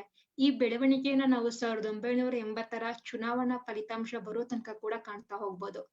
ಮತ್ತೆ ಪ್ರಾದೇಶಿಕ ರಾಜಕಾರಣದಲ್ಲಿ ಸಂಜಯ್ ಗಾಂಧಿ ಮತ್ತೆ ಅವರ ಮಿತ್ರರನ್ನ ತಡೆಯೋದಿಕ್ಕೆ ಸಾಧ್ಯ ಆಗದೆ ಇರೋದ್ರಿಂದ 1979ರಲ್ಲಿ ಕಾಂಗ್ರೆಸ್ನಿಂದಾನೇ ದೇವರಾಜ ಅರಸು ಅವರು ಹೊರಗೆ ಬರ್ಬೇಕಾಗತ್ತೆ. ಕಾಂಗ್ರೆಸ್ ಪಕ್ಷದಿಂದ ಹೊರಗೆ ಬಂದಂತ ಸಂದರ್ಭದಲ್ಲಿ ಅವರು ಕರ್ನಾಟಕ ಕಾಂಗ್ರೆಸ್ ಅನ್ನುವಂತ ಒಂದು ಪಕ್ಷವನ್ನ ಕಟ್ತಾರೆ. ಆದ್ರೆ ಅದು ಹೆಚ್ಚು ಕಾಲ ಉಳಿಯೋದಿಲ್ಲ, ಸಫಲ ಆಗಲ್ಲ. ಹೀಗಾಗಿ ಅವರು ಕೆಲವೇ ದಿನಗಳಲ್ಲಿ ಕಾಂಗ್ರೆಸ್ ಅರಸ್ ಅಥವಾ ಕಾಂಗ್ರೆಸ್ ಯು ಅನ್ನುವಂತ ಪಕ್ಷ ಕಟ್ತಾರೆ. ಈ ಸಂದರ್ಭದಲ್ಲಿ ಸಮೂಹ ಮಾಧ್ಯಮಗಳು ಅದಕ್ಕೆ ತುಂಬಾ ಹೈಪ್ ಕೊಟ್ಟು ಈ ವಿಚಾರಕ್ಕೆ ಅವರನ್ನ ದೊಡ್ಡ ರಾಷ್ಟ್ರೀಯ ನಾಯಕನನ್ನಾಗಿ ತೋರಿಸ್ತಾ ಹೋಗ್ತವೆ. ಈ ಮತ್ತೆ 1980ರ ನಂತರದಲ್ಲಿ ಇವರನ್ನ ಒಬ್ಬ ಪ್ರಾದೇಶಿಕ ರಾಜಕಾರಣದಲ್ಲಿ ವಿಶಿಷ್ಟ ರಾಜಕಾರಣಿಯಾಗಿ ತೋರಿಸ್ತಾ ಹೋಗ್ತಾರೆ. ರಾಷ್ಟ್ರೀಯ ವಲಯದಲ್ಲಿ ಅರಸು ಅವರು 3ನೇ ಪರ್ಯಾಯ ಪಕ್ಷವೊಂದನ್ನ ಕಟ್ಲಿಕ್ಕೆ ಸಾಧ್ಯ ಆಗತ್ತೆ ಅನ್ನುವಂತ ಒಂದು ಆಶಾವಾದ ಈ ಎಲ್ಲಾ ಬೆಳವಣಿಗೆಗೂ ಕಾರಣ ಆಗತ್ತೆ. ಯಾಕೆಂದ್ರೆ 1977ರಲ್ಲಿ ಕಾಂಗ್ರೆಸ್ಸೇತರ ಸರ್ಕಾರ ಆಗಿ ಜನತಾ ಪಕ್ಷ ಆಡಳಿತಕ್ಕೆ ಬಂದಂತ ಸಂದರ್ಭದಲ್ಲಿ ಅವರಿಗೆಲ್ಲರಿಗೂ ಕಾಂಗ್ರೆಸ್ಗೆ ಪರ್ಯಾಯವಾದಂತ ಒಂದು ಸದೃಢವಾದ ಪಕ್ಷ ಬರುತ್ತೆ, ಒಂದು ಹೊಸ ಬಗೆಯ ರಾಜಕಾರಣವನ್ನ ನೋಡಬಹುದು ಅಂತ ಅನ್ಕೊಂಡಿರ್ತಾರೆ. ಆದ್ರೆ ಅದು 3 ವರ್ಷಗಳು ಕಳೆಯೋ ಹೊತ್ತಿಗೆನೆ ಹುಸಿ ಆಗೋದನ್ನ ನೋಡ್ತೀವಿ. ಮತ್ತೆ ಜನತಾ ಪಕ್ಷದ ಒಳಗೇನೆ ಆಂತರಿಕ ಭಿನ್ನತೆಗಳು ಮೂಡಿ ಅದು ಕೂಡ ಒಂದು ಪೂರ್ತಿ ಟರ್ಮ್ ಆಳ್ವಿಕೆಯನ್ನ ಮಾಡ್ಲಿಕ್ಕೆ ಸಾಧ್ಯ ಆಗೋದಿಲ್ಲ. ಇದು ಜನರಲ್ಲಿ ಸದೃಢವಾದ ಒಂದು ಆಡಳಿತ ಬೇಕು ಅಂದ್ರೆ ಕಾಂಗ್ರೆಸ್ ಅನ್ನೇ ಮತ್ತೆ ಆರಿಸೋ ಹಾಗೆ 1980ರಲ್ಲಿ ಜನರಾಗಿ ಒಂದು ಕಾರಣ ಕೂಡ ಆಗಿರುತ್ತೆ. ಈ ಹಂತದಲ್ಲಿ ಚುನಾವಣೆ ಪೂರ್ವ ಸಮಯದಲ್ಲಿ ಅರಸು ಅವರ ರಾಜಕಾರಣ ಏನಿತ್ತು 1977ರಿಂದ 80ರವರೆಗೆ ಆ ಎಲ್ಲವನ್ನು ಗಮನಿಸ್ತಾ ಇದ್ದಂತ ಬುದ್ಧಿಜೀವಿಗಳ ವರ್ಗ ಮತ್ತೆ ಸಮೂಹ ಮಾಧ್ಯಮಗಳು ಅವ್ರನ್ನ ವಿಶಿಷ್ಟ ರಾಜಕಾರಣಿಯಾಗಿ ಗುರುತಿಸಿ ಅವರು ಬಹುಶಃ 3ನೇ ರಾಜಕೀಯ ಪರ್ಯಾಯ ಪಕ್ಷವನ್ನ ಕಟ್ತಾರೆ ಅನ್ನುವಂತ ಭರವಸೆಯನ್ನ ಇಟ್ಕೊಂಡಿರ್ತಾರೆ. ಇದು 1980ರ ಲೋಕಸಭಾ ಚುನಾವಣೆಯಲ್ಲಿ ಸಾಧ್ಯ ಆಗಲ್ಲ ಅಂತ ಗೊತ್ತಾಗತ್ತೆ. ಹಾಗೆ ಗೊತ್ತಾಗ್ತಿದ್ದಂಗೆನೆ ಸಮೂಹ ಮಾಧ್ಯಮಗಳು ಅರಸು ಅವರಿಗೆ ಕೊಡ್ತಾ ಇದ್ದಂತ ಮಾನ್ಯತೆ ಕೂಡ ಇಳಿದು ಹೋಗುತ್ತೆ. ಇದಾದ್ಮೇಲೆ ಕರ್ನಾಟಕದ ರಾಜಕಾರಣದಲ್ಲಿ ಮಹತ್ವದ ಮೈಲಿಗಲ್ಲು ಸಾಧಿಸಿರುವಂತ ಅರಸು ಅವರಿಗೆ 1980ರ ಲೋಕಸಭಾ ಚುನಾವಣೆಯಲ್ಲಿ ಒಂದೇ ಒಂದು ಕ್ಷೇತ್ರದಲ್ಲೂ ಗೆಲ್ಲೋದಿಕ್ಕೆ ಸಾಧ್ಯ ಆಗಲ್ಲ. ಇದು ಬಹಳ ಆಶ್ಚರ್ಯವಾಗಿ ಕಾಣಿಸ್ಕೊಳ್ಳುತ್ತೆ. ಜೊತೆಗೆ ಅವ್ರಿಗೆ ರಾಷ್ಟ್ರೀಯ ನೆಲೆಯಲ್ಲೂ ಕೂಡ ಅವರ ಕಾಂಗ್ರೆಸ್ ನಲ್ಲಿ ಹೆಚ್ಚು ಕಾಲ ಮುಂದುವರಿಯೋದಿಕ್ಕೆ ಸಾಧ್ಯ ಆಗಲ್ಲ. ಅವ್ರು ಮತ್ತೆ ಪ್ರಾದೇಶಿಕ ರಾಜಕಾರಣಕ್ಕೆ ವಾಪಸ್ ಬರ್ತಾರೆ. ಇಲ್ಲಿ ಒಂದು ಅಂಶ ಏನ್ ಕಾಣಿಸ್ಕೊಳುತ್ತೆ ಅಂದ್ರೆ ಇಡೀ 70ರ ದಶಕನ ನಾವು ದೇವರಾಜ ಅರಸು ಅವರ ಆಳ್ವಿಕೆ, ಅವ್ರು ತಂದಂತ ಆರ್ಥಿಕ ನೀತಿ, ಸಾಮಾಜಿಕ ನ್ಯಾಯದ ಕಲ್ಪನೆಗಳು, ಅದರ ಪ್ರಭಾವದಿಂದ ಕಾಂಗ್ರೆಸ್ ಪ್ರಬಲ ಆಗಿತ್ತು. ದೇವರಾಜ ಅರಸು ಅಲೆ ಕಾಣಿಸ್ಕೊಂಡಿತ್ತು. ಅದು 1977 ಮತ್ತೆ 78ರ ಚುನಾವಣೆಗಳಲ್ಲಿ ಕರ್ನಾಟಕದಲ್ಲಿ ಸ್ಪಷ್ಟವಾಗಿ ಕಾಣಿಸ್ಕೊಂಡಿತ್ತು ಅಂತ ಕಾಣ್ತೀವಿ. ಅದು 1980ರ ಹೊತ್ತಿಗೆ ಎಲ್ಲಿ ಕಣ್ಮರೆ ಆಯ್ತು ಅನ್ನುವಂತ ಒಂದು ಪ್ರಶ್ನೆ ಹುಟ್ಟುಕೊಳ್ಳುತ್ತೆ. 1980ರ ಲೋಕಸಭಾ ಚುನಾವಣೆಯಲ್ಲಿ ಕಾಂಗ್ರೆಸ್ಸು ಕರ್ನಾಟಕದಲ್ಲಿ ಒಂದೇ ಒಂದು ಕ್ಷೇತ್ರದಲ್ಲೂ ಗೆಲ್ಲೋದಕ್ಕಾಗಲ್ಲ ಅನ್ನೋದು ನಿಜ ಆದ್ರೂ ಕೂಡ ಅದು 16.69% ಮತಗಳನ್ನ ಗಳಿಸಿರತ್ತೆ. ಮತ್ತೆ ಕರ್ನಾಟಕದಲ್ಲಿ ಅತಿ ಹೆಚ್ಚು ಮತ ಪಡೆದಂತ 3ನೇ ಪಕ್ಷ ಆಗಿ ಹೊರಹೊಮ್ಮಿರುತ್ತೆ. ಸಮಕಾಲೀನವಾಗಿ ಕಾಂಗ್ರೆಸ್ ಪಕ್ಷದ ನೋಡಿದಾಗ ಅದರ ಶೇಕಡವಾರು ಮತದಾನದಲ್ಲಿ ಹೆಚ್ಚು ವ್ಯತ್ಯಾಸಗಳು ಆಗಿಲ್ಲ. ಹಾಗಾದ್ರೆ ಇವರಿಗೆ ಮತ ಹಾಕಿದವ್ರು ಯಾರು ಅಂತ ಗಮನಿಸೋದಾದ್ರೆ ಇನ್ನೊಂದು ಆಶ್ಚರ್ಯಕರ ವಿಚಾರ ಕಾಣಿಸ್ಕೊಳ್ಳುತ್ತೆ. ಈ ಸಂದರ್ಭದಲ್ಲಿ ಅರಸು ಅವರಿಗೆ ಮತ ಹಾಕಿರೋರು ತುರ್ತು ಪರಿಸ್ಥಿತಿ ವಿರುದ್ಧ ಪ್ರತಿಭಟನೆ ನಡೆಸಿದ್ದವರು ಅನ್ನೋದು ವಿಶೇಷ. ಇವರು 1977ರ ಲೋಕಸಭಾ ಚುನಾವಣೆಯಲ್ಲಿ ಈ ವರ್ಗ ಏನಿದೆ ಅದು ಜನತಾ ಪಕ್ಷಕ್ಕೆ ಮತ ಚಲಾಯಿಸಿರತ್ತೆ. ಆದ್ರೆ ಜನತಾ ಪಕ್ಷದ ರಾಜಕಾರಣ ಎಲ್ಲ ಏನ್ ಬೆಳವಣಿಗೆ ಆಗಿದೆ, ಕಾಂಗ್ರೆಸ್ ಯುಗೆ ಇವರು ಮತ್ತೆ ಕಾಂಗ್ರೆಸ್ ಐಯಿಂದ ಕಾಂಗ್ರೆಸ್ ಯುಗೆ ಅರಸು ಸ್ಥಿತ್ಯಂತರಾದಂತ ಸಂದರ್ಭದಲ್ಲಿ 80ರ ಚುನಾವಣೆಯಲ್ಲಿ ಇವರಿಗೆ ಆ ಮತ ಬದಲಾಗೋದನ್ನ, ಇವ್ರ ಕಡೆಗೆ ಡೈವರ್ಟ್ ಆಗೋದನ್ನ ನೋಡ್ತೀವಿ. ಇದನ್ನ ಜನತಾ ಪಕ್ಷದ ಮತಗಳ ಸಂಖ್ಯೆ ಇಳಿಮುಖ ಆಗಿರೋದ್ರಲ್ಲಿ ನಾವು ಸ್ಪಷ್ಟವಾಗಿ ಗುರುತಿಸೋದಿಕ್ಕೆ ಸಾಧ್ಯ ಆಗತ್ತೆ. ಮತ್ತೆ ಆ ಸಂದರ್ಭದ ಒಂದು ಮತ್ತೊಂದು ಮುಖ್ಯವಾದ ಅಂಶ ಅಂದ್ರೆ ಅರಸು ಅವರು ಪ್ರಾದೇಶಿಕ ರಾಜಕಾರಣದ ವಿವಿಧ ಪದರಗಳಲ್ಲಿ ಸಾಮಾಜಿಕ ನ್ಯಾಯನ ಅವ್ರ ಕಾಲದಲ್ಲಿ ಏನ್ ಹರಡಿದ್ರು ಅದು ಸ್ಪಷ್ಟವಾಗಿ ಕಾಣಿಸ್ಕೊಳ್ಳೋದು ನಾವು 1947ರಿಂದ 2017ರ ತನಕ ಮಂತ್ರಿಗಳ ಜಾತಿವಾರು ಪಟ್ಟಿಯ ಶೇಕಡಾವಾರು ಸರಾಸರಿ ಅಂಶವನ್ನ ಗಮನಿಸಿದಾಗ ಇಲ್ಲಿ ಒಂದ್ ಪಟ್ಟಿ ಇದೆ. ಆ ಪಟ್ಟಿಯನ್ನ ನಾನು ಇಲ್ಲಿ ತೋರ್ಸಕ್ಕಾಗಲ್ಲ, ಅದನ್ನ ನಾನು ಮತ್ತೆ ರಿಪೀಟ್ ಮಾಡ್ತೀನಿ. ಈ ಪಟ್ಟಿ ಏನಿದೆ ಅದರಲ್ಲಿ ದೇವರಾಜ ಅರಸು ಅವರು ಮುಖ್ಯಮಂತ್ರಿಯಾಗಿ ಬರೋದಕ್ಕಿಂತ ಮೊದಲು ಹಿಂದುಳಿದ ಮತ್ತು ದಲಿತ ಸಮುದಾಯದ ಪ್ರತಿನಿಧಿಗಳು ಮಂತ್ರಿಮಂಡಲದಲ್ಲಿ 12% ಅಷ್ಟು ಇದ್ದವರು ಅವರು ಮುಖ್ಯಮಂತ್ರಿ ಆಗಿದ್ದಂತ ಕಾಲದಲ್ಲಿ 28% ಇರ್ತಾರೆ. 12% 28% ಇರ್ತಾರೆ. ಹಾಗೆ ದಲಿತ ಸಮುದಾಯದವರು 10% 19% ಏರಿಕೆ ಆಗೋದನ್ನ ನೋಡ್ತೀವಿ. ಹಿಂದುಳಿದ ಸಮುದಾಯಗಳು 12% 28% ಏರಿಕೆ ಆದ್ರೆ ದಲಿತ ಸಮುದಾಯ 10% 19% ಏರಿಕೆ ಆಗತ್ತೆ. ಮತ್ತೆ ಅಲ್ಲಿ ತನಕ ರಾಜಕಾರಣದಲ್ಲಿ ಪ್ರಾಧಾನ್ಯತೆಯನ್ನ ಹೊಂದಿದ್ದಂತ ಲಿಂಗಾಯತ ಮತ್ತೆ ಒಕ್ಕಲಿಗ ಸಮುದಾಯಗಳು ಏನಿದೆ ಅವರ ಪ್ರಾತಿನಿಧ್ಯ 32% 17% ಇಳಿಯೋದನ್ನ, ಲಿಂಗಾಯತ ಸಮುದಾಯ 32% 17%, ಹಾಗೆ ಒಕ್ಕಲಿಗ ಸಮುದಾಯ 26% 13% ಇಳಿಯೋದನ್ನ ನಾವು ಗುರುತಿಸಬಹುದು. ಅರಸು ಅವರ ನಂತರದ ಕಾಲದಲ್ಲಿ ಕೂಡ ಬದಲಾವಣೆಗಳನ್ನ ನೋಡ್ತೀವಿ. ಈ ಬದಲಾವಣೆಗಳನ್ನ ಗಮನಿಸೋದಾದ್ರೆ ಹಿಂದುಳಿದ ವರ್ಗಗಳು ಅವರು 22% ಪ್ರಮಾಣದಲ್ಲಿ ಮಂತ್ರಿಮಂಡಲದಲ್ಲಿ ಮುಂದುವರೆದಿರೋದನ್ನ ನೋಡ್ತೀವಿ. ಇದು ಅರಸು ಅವರ ಕಾಲಕ್ಕಿಂತ ಸಣ್ಣ ಪ್ರಮಾಣದಲ್ಲಿ ಕಡಿಮೆ ಆಗಿದೆ. ಹಾಗೆ ದಲಿತ ಸಮುದಾಯವನ್ನ ಗಮನಿಸೋದಾದ್ರೆ ಅವರ ಪ್ರಾತಿನಿಧ್ಯ 20% ಸಣ್ಣ ಪ್ರಮಾಣದಲ್ಲಿ ಏರಿಕೆ ಆಗಿರೋದನ್ನು ಕೂಡ ನೋಡ್ಬೋದು. ಮತ್ತೆ ಲಿಂಗಾಯತ ಮತ್ತೆ ಒಕ್ಕಲಿಗ ಸಮುದಾಯದ ಮಂತ್ರಿಗಳು ಕೂಡ ಕ್ರಮವಾಗಿ 24-19% ಏರಿಕೆ ಆಗಿರೋದನ್ನ ನಾವು ನೋಡ್ತೀವಿ. ಒಟ್ನಲ್ಲಿ ದೇವರಾಜ ಅರಸು ಅವರ ಈ ಸಾಮಾಜಿಕ ನ್ಯಾಯದ ರಾಜಕಾರಣ ಬಲಾಢ್ಯ ವರ್ಗದಿಂದ ಇತರ ವರ್ಗಗಳ ಕಡೆಗಿನ ಅಧಿಕಾರ ವಿಕೇಂದ್ರೀಕರಣಕ್ಕೆ ಅನುವು ಮಾಡಿಕೊಡ್ತು. ಇದು ಅಧಿಕಾರ ವಿಕೇಂದ್ರೀಕರಣದ ಮೂಲಕ ಪ್ರಜಾಪ್ರಭುತ್ವದ ವಿಸ್ತರಣೆಯ ಮತ್ತೊಂದು ರೂಪ ಅಂತ ನಾವು ನೋಡಬಹುದು. ಹಾಗಾಗೇನೆ ತುರ್ತು ಪರಿಸ್ಥಿತಿಗೆ ಕರ್ನಾಟಕದಲ್ಲಿ ಅಂತಹ ತೀವ್ರ ಪ್ರತಿಕ್ರಿಯೆ ಕಾಣಿಸ್ಕೊಳ್ಳೋದಿಲ್ಲ. ಮತ್ತೆ ಇಲ್ಲಿನ ರಾಜಕಾರಣ ಭಿನ್ನವಾಗಿ ರೂಪುಗೊಳ್ಳೋದಿಕ್ಕೆ ಸಾಧ್ಯ ಆಗತ್ತೆ. ಈ ಸಂದರ್ಭದಲ್ಲಿ ನಾನು ತುರ್ತು ಪರಿಸ್ಥಿತಿಗೆ ಸಂದರ್ಭಪಟ್ಟಂತ ಕೆಲವು ಸುದ್ದಿ ಪತ್ರಿಕೆಗಳು ಮತ್ತೆ ಭೂಗತ ಹೋರಾಟಕ್ಕೆ ಸಂಬಂಧಿಸಿದ ಕೆಲವು ಕರಪತ್ರಗಳನ್ನ ತೋರಿಸ್ತೀನಿ. ಸ್ಕ್ರೀನ್ ಶೇರ್ ಮಾಡೋದಾ ಸರ್? ಮಾಡಿ ಮೇಡಮ್, ಮಾಡಿ ಮಾಡಿ. ಐ ಥಿಂಕ್ ಪ್ರದೀಪ್ ನೀವು ಅವ್ರಿಗೆ ಅಲೋ ಮಾಡ್ಬೇಕು ಅನ್ಕೋತೀನಿ. ಪಾರ್ಟಿಸಿಪೆಂಟ್ ಸ್ಕ್ರೀನ್ ಶೇರ್ ಅಲೋ ಮಾಡಿ. ನಾನೇ ಮಾಡ್ತೀನಿ.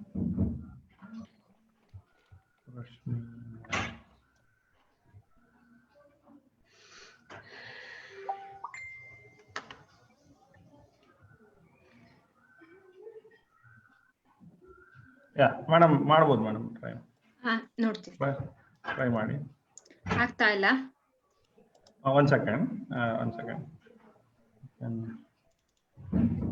Start sharing.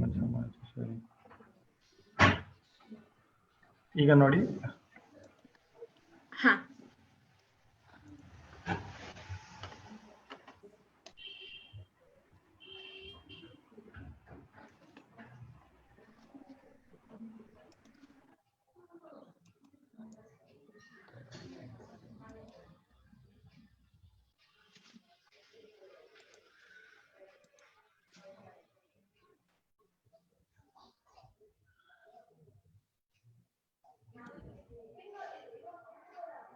ಮೇಡಮ್ ಆಗಿದೆ, ಹೇಳಿ ಮೇಡಮ್.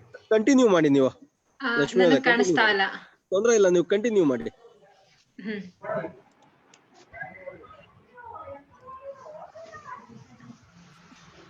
ಮೊದಲನೇದು ಇದು ಕಾಣಿಸ್ಕೊಳ್ತಾ ಇರೋದು JP ಚಳುವಳಿ ಸಂದರ್ಭದಲ್ಲಿ ಧಾರವಾಡದಲ್ಲಿ ಬಂದಂತ ಒಂದ್ ಕರಪತ್ರ. JP ಅವರು ಧಾರವಾಡಕ್ಕೆ ಭೇಟಿ ಕೊಟ್ಟಿದ್ದಂತ ಸಂದರ್ಭದಲ್ಲಿ ಈ ಕರಪತ್ರವನ್ನ ಹಂಚಿದ್ರು ಅಂತ ಚಂದ್ರಶೇಖರ್ ಪಾಟೀಲ್ ರವರು ನನಗೆ ಹೇಳಿ ಈ ಕರಪತ್ರವನ್ನ ಕೊಟ್ಟಿದ್ರು. ರಶ್ಮಿರು, ನೀವು ಇನ್ನು ಟೈಟಲ್ ಅಲ್ಲಿ ಇದ್ರಿ, ನೀವು ನೆಕ್ಸ್ಟ್ ಒತ್ತಿಬಿಟ್ಟು ಹೇಳಿ. ಓ, ಅದು ಮುಂದಕ್ಕೆ ಹೋಗಿಲ್ವಾ? ಹಾ, ನನಗ್ ಕಾಣಿಸ್ತಾ ಇಲ್ಲ. ಕಾಣಿಸ್ಬೇಕಾದ್ರೆ ನೀವು ನೋಡಿ. ಒನ್ ಸೆಕೆಂಡ್ ಮೇಡಮ್, ಮುಂದುವರಿದೆ, ಬಿಡಿ ಅದನ್ನ ಬಿಟ್ಟು ನೀವು ಮುಂದುವರಿದೆ, ಮಾತನ್ನು ಮುಂದುವರಿಸಿ. ಮುಂದುವರಿಸಿ ಮೇಡಮ್, ಬರೋಲ್ಲ. ಮುಂದುವರಿಸಿ. ಏನೇ ಮೇಡಮ್, ನಿಮ್ಗೆ ಕಾಣ್ತಾ ಇಲ್ವಾ? ನನಗ್ ಕಾಣಿಸ್ತಾ ಇಲ್ಲ. ನಾನು ನಂದು ಓಪನ್ ಮಾಡ್ಕೊಂಡಿರೋದ್ರಲ್ಲಿ ನೋಡ್ತಾ ಇದ್ದೀನಿ.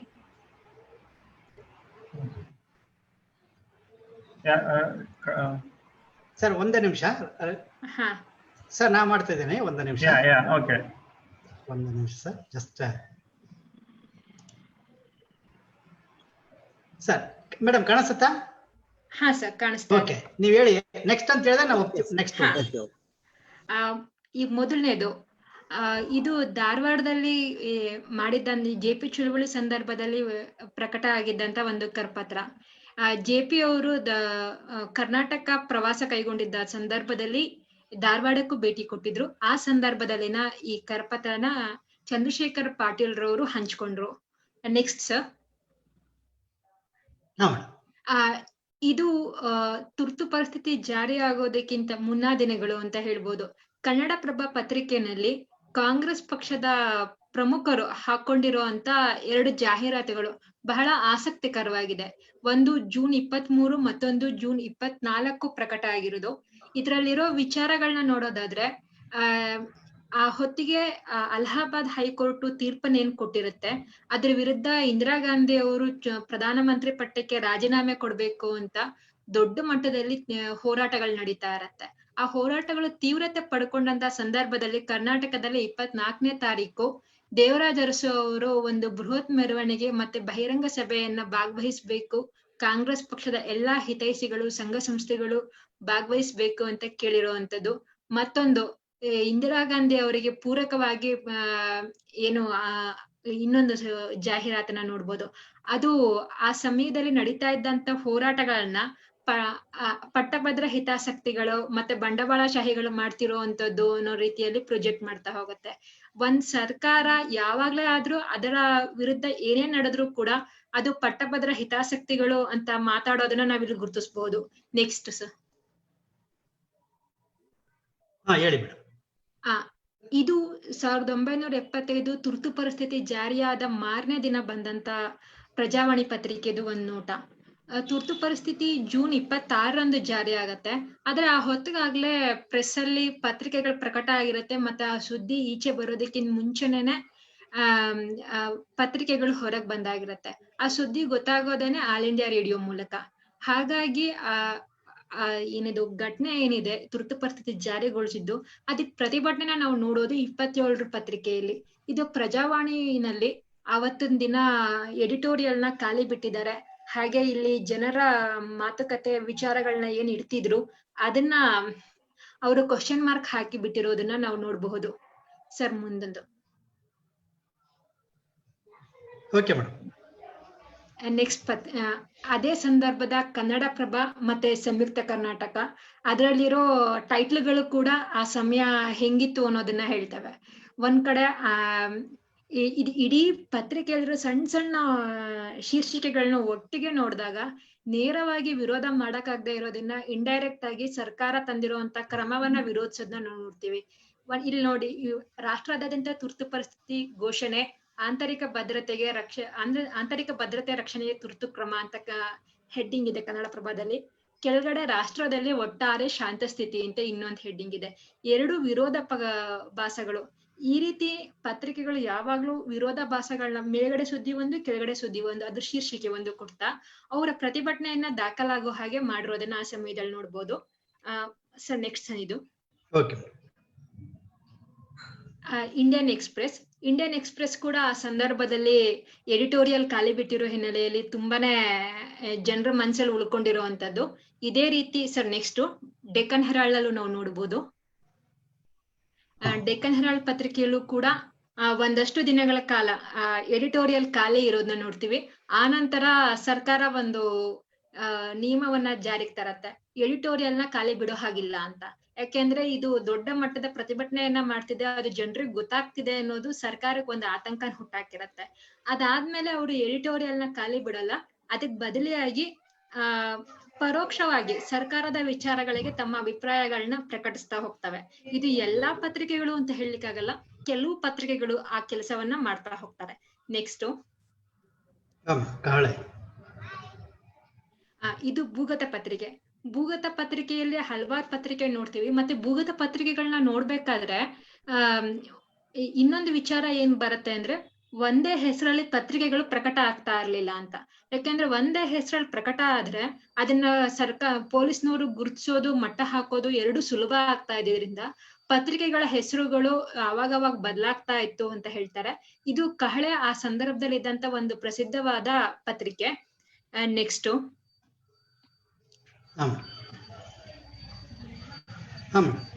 Sir next slide. ಆಗಿದೆ ಮೇಡಮ್. ಆ, ಕರಪತ್ರ. ಕರಪತ್ರಗಳು ಇದು ಸತ್ಯಾಗ್ರಹಿಗಳಿಗೆ ಸೂಚನೆ ಕೊಟ್ಟಿರುವಂತದ್ದು. ಇದರಲ್ಲಿ ಸೆರೆಮನೆ ವಾಸಕ್ಕೆ ಹೋಗಕ್ ಮುಂಚೆ ಏನೇನ್ ಮಾಡ್ಬೇಕು, ಮತ್ತೆ ಬೆಲೆ ಬಾಳೋ ವಸ್ತುಗಳನ್ನ ತಗೊಂಡ್ ಹೋಗ್ಬಾರ್ದು, ಮತ್ತೆ ಪೊಲೀಸರು ದೌರ್ಜನ್ಯ ಮಾಡಿದಾಗ ಕೂಡ ಅದೇ ಜಾಗದಲ್ಲೇ ಕೂತ್ಕೋಬೇಕು, ಬಂಧನ ಆಗ್ಲಿ ಬಿಡ್ಲಿ, ಬಂಧನಕ್ಕೊಳಗಾಗದೆ ಇದ್ರೆ ಇದನ್ನ ಕಂಟಿನ್ಯೂ ಮಾಡ್ಬೇಕು, ನ್ಯಾಯಾಧೀಶರು ಮುಂದೆ ಸತ್ಯಾಗ್ರಹ ಮಾಡಿರೋದನ್ನ ಒಪ್ಕೊಳ್ಳೋದು, ಮತ್ತೆ ಜಾಮೀನ್ ಕೊಟ್ಟು ಬಿಡುಗಡೆ ಆಗೋದು ಯತ್ನಿಸಬಾರ್ದು ಅಂತ. ಒಟ್ನಲ್ಲಿ ಏನು ಅಂದ್ರೆ ಪ್ರತಿಭಟನೆಯನ್ನ ಸರ್ಕಾರಕ್ಕೆ ದಾಖಲಾಗೋ ಹಾಗೆ ನೋಡ್ಕೊಳ್ಳುವಂತ ಸೂಚನೆಗಳನ್ನ ಸತ್ಯಾಗ್ರಹಿಗಳಿಗೆ ಕೊಟ್ಟಿರೋದನ್ನ ನಾವು ನೋಡ್ತೀವಿ. ಸರಿ, ನೆಕ್ಸ್ಟ್. ಓಕೆ ಓಕೆ ಇದು ಇದು ಇನ್ನೊಂದು ಕರಪತ್ರ. ಭಾರತದ ಜನಕೋಟಿಯ ಆದೇಶ ಅನ್ಬಿಟ್ಟು ತುರ್ತು ಪರಿಸ್ಥಿತಿ ವಿರುದ್ಧ ಇರುವಂತ ಅಭಿಪ್ರಾಯಗಳನ್ನ ಒಟ್ಟಾರೆಯಾಗಿ ಮಾಡಿ ಹಾಕಿ ಹಂಚಿರುವಂತದ್ದು. Sir, next. ಓಕೆ ಇದು ಅದರದೇ ಮತ್ತೊಂದು ಪ್ರತಿ ಸರ್. ಇದು ಬೇಕಾಗಿದ್ದಾರೆ ಅಂದ್ಬಿಟ್ಟು ಒಂದ್ ಜಾಹೀರಾತು ರೂಪದಲ್ಲಿ ಮಾಡಿರುವಂತ ಕರಪತ್ರ. ಇದರಲ್ಲಿ ಈ ತುರ್ತು ಪರಿಸ್ಥಿತಿ ವಿರೋಧಿ ಹೋರಾಟಕ್ಕೆ ಯುವಕರು ಬೇಕಾಗಿದ್ದಾರೆ ಅನ್ನೋದನ್ನ ಈ ರೀತಿಯಾಗಿ ಹಾಕಿದ್ದಾರೆ. ವಯಸ್ಸು ಬಿಸಿನೆತ್ತರಾಗಿರ್ಬೇಕು, ಅರ್ಹತೆ ದೇಶಭಕ್ತಿ ಇರ್ಬೇಕು, ಸ್ವಾತಂತ್ರ್ಯದ ಬಗ್ಗೆ ಪ್ರೇಮ ಇರ್ಬೇಕು, ಸಾಹಸ ಕೆಚ್ಚು ಇರ್ಬೇಕು, ಮತ್ತೆ ಕೆಲಸ ತ್ಯಾಗಕ್ಕೆ ಹೋರಾಟಕ್ಕೆ ಸಿದ್ಧ ಆಗಿರ್ಬೇಕು, ವೇತನ ದುಡಿಮೆ ಮತ್ತೆ ಜೈಲಿಗೆ ಹೋಗೋದು, ಆಯ್ಕೆ ನಿಮಗ್ ನೀವೇ ಮಾಡ್ಕೋಬೇಕು, ನಿಮಗ್ ಒಪ್ಪಿಗೆ ಇದ್ರೆ ಹೋರಾಟಕ್ಕೆ ಬನ್ನಿ ಅಂತ ಯುವಕರನ್ನ ಸೆಳೆಯೋ ಅಂತ ಕೆಲಸ ಮಾಡಿರುವಂತ ಒಂದು ಕರಪತ್ರ. Sir, next. Okay next. ಇದು ಜನತಾ ಸಂಘರ್ಷ ಸಮಿತಿ ಅಂತ ಒಂದು ಸಮಿತಿ ಕೆಲಸ ಮಾಡ್ತಾ ಇತ್ತು. ಸಾಮಾನ್ಯ ಎಲ್ಲಾ ಕರಪತ್ರಗಳಲ್ಲೂ ಕೂಡ ಯಾವ ಸಮಿತಿ ಕೆಲಸದಿಂದ ತಂದಿರೋದು ಅಂತ ಹಾಕೋದಿಲ್ಲ, ಕೆಲವೊಂದ್ರಲ್ಲಿ ಮಾತ್ರ ಅದನ್ನ ಹಾಕ್ತಾ ಇದ್ರು. ಯಾಕೆಂದ್ರೆ ಆ ಜನತಾ ಸಂಘರ್ಷ ಸಮಿತಿ ಅಥವಾ ಬೇರೆ ಬೇರೆ ಹೆಸರನ್ನ ಹಾಕಿದ್ರೆ ಯಾರು ಮಾಡಿರೋದು ಅಂತ ಗೊತ್ತಾಗ್ಬಿಟ್ರೆ ಅವ್ರನ್ನ ಅರೆಸ್ಟ್ ಮಾಡ್ತಾರೆ ಅನ್ನೋ ಅಂತ ಒಂದ್ ಭಯ ಇತ್ತು. ಇದು ಜನತಾ ಸಂಘರ್ಷ ಸಮಿತಿ ತಂದಿರುವಂತ ಒಂದ್ ಕರಪತ್ರ 1975 ಆಗಸ್ಟ್ 26 ಏಳಿ ಸಿಡಿದೇಳಿ ಅಂತ. ಇದರಲ್ಲಿ ಇಂದಿರಾ ಗಾಂಧಿ ಅವರ ವಿರುದ್ಧ ಅಂದಿನ ಅಭಿಪ್ರಾಯ ಏನಿದೆ ಅದನ್ನ ಹೇಳಿದ್ದಾರೆ. Next sir. ಓಕೆ, ಒಂದೇ ಮಾತು. ಇದು ಕರ್ನಾಟಕ ನ್ಯೂಸ್ ಲೆಟರ್ ಅನ್ನುವಂತ ಒಂದು ಇಂಗ್ಲಿಷ್ ಭೂಗತ ಪತ್ರಿಕೆ. ಇದು ಕರ್ನಾಟಕದಲ್ಲಿ ಹೆಚ್ಚು ಕಡಿಮೆ ವಾರಕ್ಕೊಂದು ಅನ್ನೋ ರೀತಿಯಲ್ಲಿ ಆ ಸಂದರ್ಭದಲ್ಲಿ ಬರ್ತಾ ಇತ್ತು. ಈ ಭೂಗತ ಪತ್ರಿಕೆಗಳಲ್ಲಿ ಒಂದು ವಿಚಾರನ ಏನ್ ಗಮನಿಸ್ತೀವಿ ಅಂದ್ರೆ, ಆ ಪತ್ರಿಕೆಗಳಲ್ಲಿ ಬರ್ತಾ ಇದ್ದಂತ ಸುದ್ದಿಗಳು ಸಾಮಾನ್ಯವಾಗಿ ಸ್ಥಳೀಯ ಸುದ್ದಿಗಳಾಗಿರ್ತಾ ಇರ್ತವೆ. ಈ ಕರ್ನಾಟಕ ನ್ಯೂಸ್ ಲೆಟರ್ ಅಲ್ಲಿ ಮಾತ್ರ ಆಲ್ ಇಂಡಿಯಾ ಲೆವೆಲ್ ಸುದ್ದಿಗಳು ಹೆಚ್ಚಾಗಿ ಕಾಣಿಸ್ಕೊಳ್ತಾ ಇತ್ತು. ಬಹುಶಃ ಇದು ಇಂಗ್ಲಿಷ್ ಪತ್ರಿಕೆ ಅನ್ನೋ ಕಾರಣಕ್ಕೋ ಏನೋ ಗೊತ್ತಿಲ್ಲ, ಇದರದ್ದು ಬಹಳಷ್ಟು ಪತ್ರಿಕೆಗಳು ಸಿಗ್ತವೆ. Next sir. ಆಯ್ತು, ಇದೆ ಲಾಸ್ಟ್. ಹೌದು.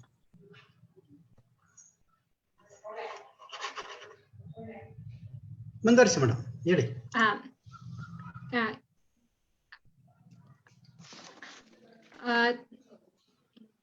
ಇಷ್ಟೆಲ್ಲಾನು ಮಾತಾಡ್ಲಿಕ್ಕೆ ಅವಕಾಶ ಮಾಡಿಕೊಟ್ಟಂತ ಎಲ್ರಿಗೂ ಧನ್ಯವಾದಗಳನ್ನ ಹೇಳ್ತಾ ನನ್ನ ಮಾತನ್ನ ಮುಗಿಸ್ತೀನಿ.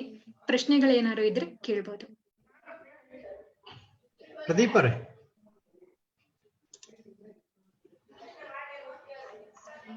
ಪ್ರದೀಪ್ ಅವರೇ. Hello hello hello. ಕೇಳಿಸ್ತಾ ಇದೆ. ಕೇಳಿಸ್ತಾ ಇದೆ.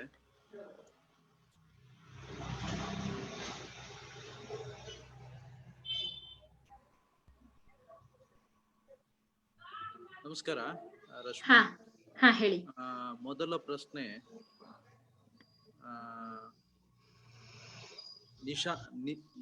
ನಿಷಾದ ಅವರಿಂದ, ತುರ್ತು ಪರಿಸ್ಥಿತಿ ಮುಂದೊಮ್ಮೆ ಉಂಟಾದರೆ ಅದನ್ನ ನಿಭಾಯಿಸಲು ನಾವು ಕಲಿಯಬಹುದಾದ ಪಾಠ ಏನು? ತುರ್ತು ಪರಿಸ್ಥಿತಿ ಮುಂದೆ ಈಗ ಅಂತ ನೋಡೋದಕ್ಕಿಂತ ಪ್ರತಿ ಸಂದರ್ಭದಲ್ಲೂ ನಾವು ಜಾಗೃತಿಯಿಂದ ಇರಬೇಕು. ಎಲ್ಲಾ ಸಂದರ್ಭದಲ್ಲೂ ಮಾಧ್ಯಮಗಳು ತಮ್ಮಂತಾವು ಮಾರ್ಕೊಳ್ತಾ ಇರ್ತವೆ. ಅವುಗಳ ಸುದ್ದಿ ಸರ್ಕಾರದ ಪರವಾಗಿ ಬಿತ್ತರ ಆಗ್ತಾ ಇರ್ತವೆ. ಆ ಸಮಯದಲ್ಲಿ ನಮ್ಮ ಹೋರಾಟ ಏನಿದೆ, ಇದು ಇನ್ನೂ ಒಂದ್ ರೀತಿಯಲ್ಲಿ ಹೇಳ್ಬೇಕು ಅಂದ್ರೆ, ಈಗ ನಡೆದಿರೋ ವಿಚಾರಕ್ಕಿಂತ ಮುಂದೆ ಯಾವತ್ತೋ ಆಗೋದಕ್ಕೆ ನಾವ್ ಏನ್ ಮಾಡ್ಬೇಕು ಅಂತ ಕೇಳ್ತಾ ಇರೋದು. ಹೋರಾಟ ಮಾಡ್ಬೇಕು ಮುಖ್ಯವಾಗಿ. ಓಕೆ, ನೆಕ್ಸ್ಟ್ ಪ್ರಶ್ನೆ,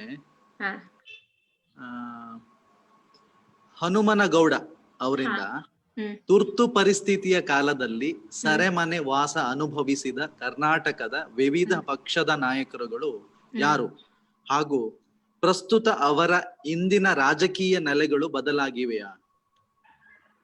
ಮುಂದುವರಿತ ಇನ್ನು ಒಂದ್ ಕೆಲಸ ಮಾಡಿ, ಇದನ್ನ ಆನ್ಸರ್ ಮಾಡಿ ನೆಕ್ಸ್ಟ್ ಮುಂದುವರಿಸ್ತೀನಿ. ಇದೇ ತುರ್ತು ಪರಿಸ್ಥಿತಿಯ ಕಾಲದಲ್ಲಿ ನಿವೃತ್ತ ನ್ಯಾಯಮೂರ್ತಿ ರಾಮಾ ಜೋಯಿಸ್ ಅವರು ಸಹ ಪಾಲ್ಗೊಂಡಿದ್ದರು. ಅವರು ಆಗ ಯುವ ಅಡ್ವೊಕೇಟ್ ಆಗಿದ್ದರು. ಅವರ ಬಗ್ಗೆ ಮತ್ತು ಕರ್ನಾಟಕದ ಅಂದಿನ ಜನಸಂಘದ ಯುವ ರಾಜಕಾರಣಿಯಾದ ಅನಂತ್ ಕುಮಾರ್ ಅವರ ಪಾಲ್ಗೊಳ್ಳುವಿಕೆಯ ಬಗ್ಗೆ ಹೇಳಿ. ಆ ಸಂದರ್ಭದಲ್ಲಿ ಪಾಲ್ಗೊಂಡಿದ್ದವರ ವಿಚಾರವನ್ನ ಹೇಳ್ಬೇಕು ಅಂದ್ರೆ ಬಹಳಷ್ಟು ಸಂಖ್ಯೆಯಲ್ಲಿದ್ರು. ಮತ್ತೆ ಆ ಸಮಯದಲ್ಲಿ ಯಾರ್ಯಾರು ಜೈಲಲ್ಲಿ ಇದ್ರು ಅನ್ನೋ ವಿಚಾರಗಳು ಈಗ ತುಂಬಾ ದೊಡ್ಡ ಪ್ರಮಾಣದಲ್ಲಿ ಸಿಗೋದಿಲ್ಲ. ಅದ್ರ ಬಗ್ಗೆ ಬರ್ದಿರುವಂತ ಕೆಲವು ಪುಸ್ತಕಗಳಲ್ಲಿ ಮಾತ್ರ ದಾಖಲಾಗಿರುವಂತದ್ದು ನೋಡ್ತೀವಿ. ನಾನು ಆಗ್ಲೇ ಹೇಳ್ಬೇಕಾದ್ರೆ ಹೇಳ್ತಾ ಹೋದೆ, ಕರ್ನಾಟಕದಲ್ಲಿ ಆ ರೀತಿ ಆದಂತವರಲ್ಲಿ ಕೆಲವರು ಅವರ ನಂತರದಲ್ಲಿ ಬದಲಾಗಿರೋದನ್ನು ನೋಡಬಹುದು. ಉದಾಹರಣೆಗೆ ಕರ್ನಾಟಕದ ಆ ಸಂದರ್ಭದಲ್ಲಿ ಬಿಜೆಪಿ ಪಕ್ಷವನ್ನ 1980ರಲ್ಲಿ ಬೆಳೆಸಿದಂತಹ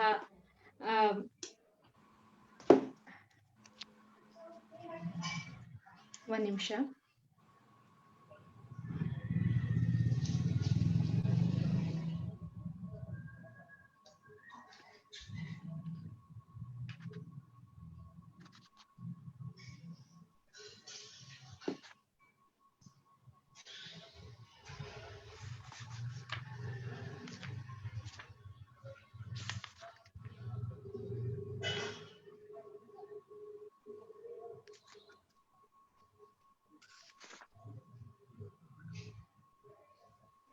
ಎ.ಕೆ. ಸುಬ್ಬಯ್ಯ ಅವ್ರ ನಂತರದಲ್ಲಿ ಆ ಪಕ್ಷನ ತೊರೆದು ಹೊರಗೆ ಬಂದಿರೋದು ನೋಡ್ಬೋದು. ಆ ರೀತಿಯಲ್ಲಿ ಕೆಲವರು ಬದಲಾವಣೆ ಆಗಿರೋದು ಕಾಣಿಸ್ಕೊಳತ್ತೆ. ಇನ್ನು ರಾಮಾ ಜೋಯಿಸ್ರ ಬಗ್ಗೆ ಇದಾವೆ. ಇಲ್ಲಿ ಚಾರಿತ್ರೀಕರಣಗೊಳಿಸುವಂತ ಸಂದರ್ಭದಲ್ಲಿ ವೈಯಕ್ತಿಕವಾಗಿ ಒಬ್ಬ ವ್ಯಕ್ತಿಯ ಪಾತ್ರವನ್ನ ನೋಡೋದಕ್ಕಿಂತ ಇಡೀ ಒಟ್ಟು ಸಂದರ್ಭ ಹೇಗ್ ಕಾಣಿಸ್ಕೊಂತು, ಅದರ ಹಂತಗಳು ಪ್ರಕ್ರಿಯೆಗಳು ಹೇಗಿತ್ತು ಅನ್ನೋದಕ್ಕೆ ಹೆಚ್ಚು ಒತ್ತನ್ನ ಕೊಟ್ಟಿದೆ. ಇದಕ್ಕೆ ಸಂಬಂಧಪಟ್ಟಂತ ವಿಚಾರಗಳನ್ನ ನಾನು ಅವ್ರಿಗೆ ಮೇಲ್ ಮಾಡ್ತೀನಿ. ವಾಗೀಶ್ವರಿ SP ಅವರ ಪ್ರಶ್ನೆ, professor in Christ university, can using public and popular history methodology help in generating more sources for studying anti-emergency movement in Karnataka? ಖಂಡಿತವಾಗ್ಲು ನಾ ಇದರಲ್ಲಿ ಸಮೂಹ ಮಾಧ್ಯಮಗಳಲ್ಲಿ ಕಾಣಿಸ್ಕೊಳ್ಳುವಂಥದ್ದು ಅಂದ್ರೆ ಸಿನಿಮಾ ಆಗ್ಲಿ, ಹಾಗೇನೇನೆ ಸಾಹಿತ್ಯ, ಕನ್ನಡ ಸಾಹಿತ್ಯದಲ್ಲಿ ಆ ಸಮಯದಲ್ಲಿ ಕಾಣಿಸ್ಕೊಂಡಿರುವಂಥದ್ದು, ಮತ್ತೆ ಪತ್ರಿಕೋದ್ಯಮದಲ್ಲಿ ಒಳಗಡೆ ಕಾಣಿಸ್ಕೊಂಡಿರುವಂತ ಬೆಳವಣಿಗೆಗಳು ಏನಿದಾವೆ ಅವುಗಳ ಬಗ್ಗೆ ನಾನು ಇಲ್ಲಿ ಮಾತಾಡ್ಲಿಕ್ಕೆ ಹೋಗ್ಲಿಲ್ಲ ಸಮಯದ ಅಭಾವದಿಂದ. ಮತ್ತೆ ಈ ಥೀಮ್ಗೆ ಅದು ಸರಿ ಹೋಗೋದಿಲ್ಲ ಅಂತ ಕೂಡ ಅದನ್ನ ನಿಲ್ಲಿಸ್ದೆ. ಅವುಗಳಲ್ಲೂ ಕೂಡ ನಾವು ನೋಡ್ತಾ ಹೋಗ್ತೀವಿ. ಅದು ಒಂದ್ ರೀತಿಯಾಗಿ ಒಬ್ಬ ವ್ಯಕ್ತಿ ಅನ್ನೋದಕ್ಕಿಂತ ಒಂದು ಸಮಾಜದಲ್ಲಿ ಅದಕ್ಕೆ ಪ್ರತಿಕ್ರಿಯೆ ಹೇಗ್ ಕಾಣಿಸ್ಕೊಳ್ತಿತ್ತು ಅನ್ನೋದು ತೋರ್ಸುತ್ತೆ. ಆದ್ರೆ ಅಲ್ಲೂ ಕೂಡ ಈ ಕಾಲಘಟ್ಟಕ್ಕೆ ಸಂಬಂಧಪಟ್ಟಂತೆ ಇರುವಂತ ಒಂದ್ ಮಿತಿ ಏನು ಅಂದ್ರೆ ಆ ಕಾಲಘಟ್ಟದಲ್ಲಿ ಬರುವಂತ ಎಲ್ಲಾ ವಿಚಾರಗಳು ಮಧ್ಯಮ ವರ್ಗ ಮತ್ತೆ ಶಿಕ್ಷಿತರು ಶಿಕ್ಷಣವನ್ನ ಪಡ್ಕೊಂಡಿದ್ದಂತವ್ರದ್ದು ಅವ್ರದ್ದು ಮಾತ್ರ ದಾಖಲಾಗಿರುವಂತದ್ದನ್ನ ನೋಡ್ತೀವಿ. ಮಿಕ್ಕಿದವ್ರದ್ದು ಕಾಣಿಸ್ಕೊಳ್ಳೋದಿಲ್ಲ. ಹಾಗಾಗಿ ಆ ಒಂದು ವಲಯದ ಸಮಾಜದಲ್ಲಿ ಕಾಣಿಸ್ಕೊಳ್ತಿದ್ದಂತ ವಿಚಾರಗಳನ್ನ ಅವುಗಳನ್ನ ನೋಡಿದ್ರೆ ಮಾಡ್ಲಿಕ್ಕೆ ಸಾಧ್ಯ ಆಗತ್ತೆ. ಮುಂದಿನ ಪ್ರಶ್ನೆ ಪ್ರೊಫೆಸರ್ ಭಾಸ್ಕರ್ ಮಯ್ಯ ಅವರಿಂದ, ಕುಂದಾಪುರದಿಂದ, ಭಂಡಾರಕಾರ್ಸ್ ತಾಲೂಕು ಕುಂದಾಪುರದ ನಿವೃತ್ತ ಹಿಂದಿ ಪ್ರಾಧ್ಯಾಪಕರು ಮತ್ತು ವಿಚಾರವಾದಿಗಳು. Some of our major thinkers says that India is now facing a typical unproclaimed emergency, which is far more dangerous and disastrous to the nation than the known emergency of the past. What is your opinion in this regard, madam? ಈ ವಿಚಾರವನ್ನ ಗಮನಿಸೋದಾದ್ರೆ ಇವರು ಹೇಳ್ತಿರೋ ಹಾಗೆ ಇವಾಗ ಪ್ರಸ್ತುತ ಯಾವುದೇ ಬಗೆ ಎಲ್ಲಿ ಸಂವಿಧಾನಿಕವಾಗಿ ತುರ್ತು ಪರಿಸ್ಥಿತಿಯನ್ನ ಜಾರಿಗೊಳಿಸಿಲ್ಲ.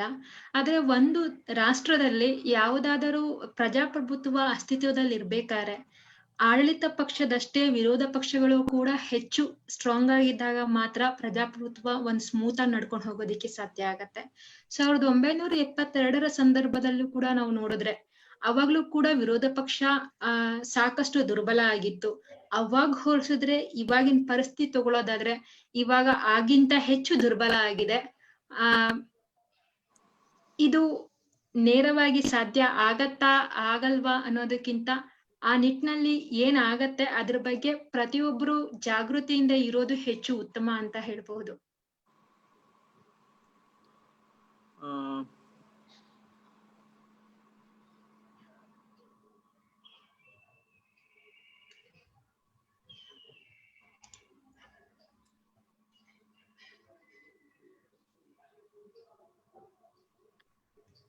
ಇದಿಷ್ಟು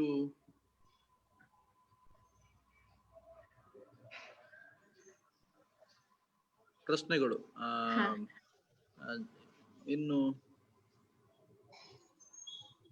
ತುರ್ತು ಪ್ರಭು ಮೈಸೂರಿನಿಂದ ತುರ್ತು ಪರಿಸ್ಥಿತಿಯ ಸಂದರ್ಭದಲ್ಲಿ ಸಮಾಜವಾದಿಗಳ ವರ್ತನೆ ಮತ್ತು ಅವರ ಹೋರಾಟದ ಕ್ರಮ ಏನಾಗಿತ್ತು ಅಂತ. ನಾ ಆಗ್ಲೇ ಅದನ್ನ ಮಾತಾಡ್ಬೇಕಾದ್ರೆ ಹೇಳಿದೆ. ಸಮಾಜವಾದಿಗಳಲ್ಲಿ ಕರ್ನಾಟಕದಲ್ಲಿ 2 ರೀತಿಯಿಂದ ನಾವು ನೋಡ್ತೀವಿ. ಒಂದು ಅಶೋಕ್ ಮೆಹ್ತಾ ಅವ್ರನ್ನ ಅನುಸರಿಸುವಂತವ್ರು, ಮತ್ತೊಬ್ರು ಲೋಹಿಯಾವಾದಿಗಳು. ಈ 2 ಬಗೆಯವ್ರನ್ನ ನೋಡ್ತೀವಿ. ಮತ್ತೆ ಇಲ್ಲಿ ಜಾರ್ಜ್ ಫರ್ನಾಂಡಿಸ್ ಅಲೆ ಕೂಡ ತುಂಬಾ ಸ್ಟ್ರಾಂಗ್ ಆಗಿತ್ತು. ಜಾರ್ಜ್ ಫರ್ನಾಂಡಿಸ್ ಅವರು ಕರ್ನಾಟಕದವರು, ಆದ್ರೆ ಅವರು ರಾಷ್ಟ್ರೀಯ ನೆಲೆಯಲ್ಲಿ ಪ್ರಮುಖ ಸಮಾಜವಾದಿ ಆಗಿದ್ರು ಕೂಡ ಇಲ್ಲಿ ಅವರ ದೊಡ್ಡ ಮಟ್ಟದಲ್ಲಿ ಸ್ನೇಹಿತರು ಕೂಡ ಇದ್ರು. ಇಲ್ಲಿ ಹೋರಾಟ ನೋಡಿದಾಗ ಮುಖ್ಯವಾಗಿ ಭೂಗತ ಹೋರಾಟವನ್ನ ಗಮನಿಸೋದಾದ್ರೆ ಸಮಾಜವಾದಿಗಳಲ್ಲಿ ಮತ್ತೆ ಇನ್ನೊಂದು ವಿಚಾರ, ಜೆಪಿ ಚಳುವಳಿ ಆರಂಭ ಆದಂತ ಸಂದರ್ಭದಲ್ಲಿ ಸಮಾಜವಾದಿಗಳು ಅದರಲ್ಲಿ ತೀವ್ರವಾಗಿ ತೊಡ್ಕೊಂಡಿದ್ರು. ಆದ್ರೆ ನಂತರದಲ್ಲಿ ಅವ್ರ ಪಾತ್ರ ಅಲ್ಲಿಂದ ಕಡಿಮೆ ಆಯ್ತು ಅಂತ ಹೇಳಿದೆ. ಈ ಸಂದರ್ಭದಲ್ಲಿ ಆದಂತ ಒಂದು ಬದಲಾವಣೆ ಅಂದ್ರೆ ಜೆಪಿ ಚಳುವಳಿಯಲ್ಲಿ ಯಾವಾಗ ಸಂಸ್ಥಾ ಕಾಂಗ್ರೆಸ್, RSS ಮೊದಲಾದ ಪಕ್ಷಗಳ ಪ್ರಭಾವ ಹೆಚ್ಚಾಗ್ತಾ ಹೋಯ್ತು, ಅವಾಗ ಕೆಲವೊಂದು ಸಮಾಜವಾದಿಗಳಲ್ಲಿ ಭ್ರಮ ನಿರಸನ ಅನ್ನೋ ಶುರು ಆಯ್ತು. ಅವರು ಹೋರಾಟದಿಂದ ಹೊರಗೆ ಬರೋ ಅಂತದನ್ನು ಕೂಡ ನೋಡ್ತೀವಿ. ತುರ್ತು ಪರಿಸ್ಥಿತಿಯಲ್ಲಿ ಸಮಾಜವಾದಿಗಳದ್ದು ಅವ್ರದೇ ಗುಂಪಲ್ಲಿ ಭೂಗತ ಹೋರಾಟಗಳು ನಡೀತಾ ಇದ್ವು.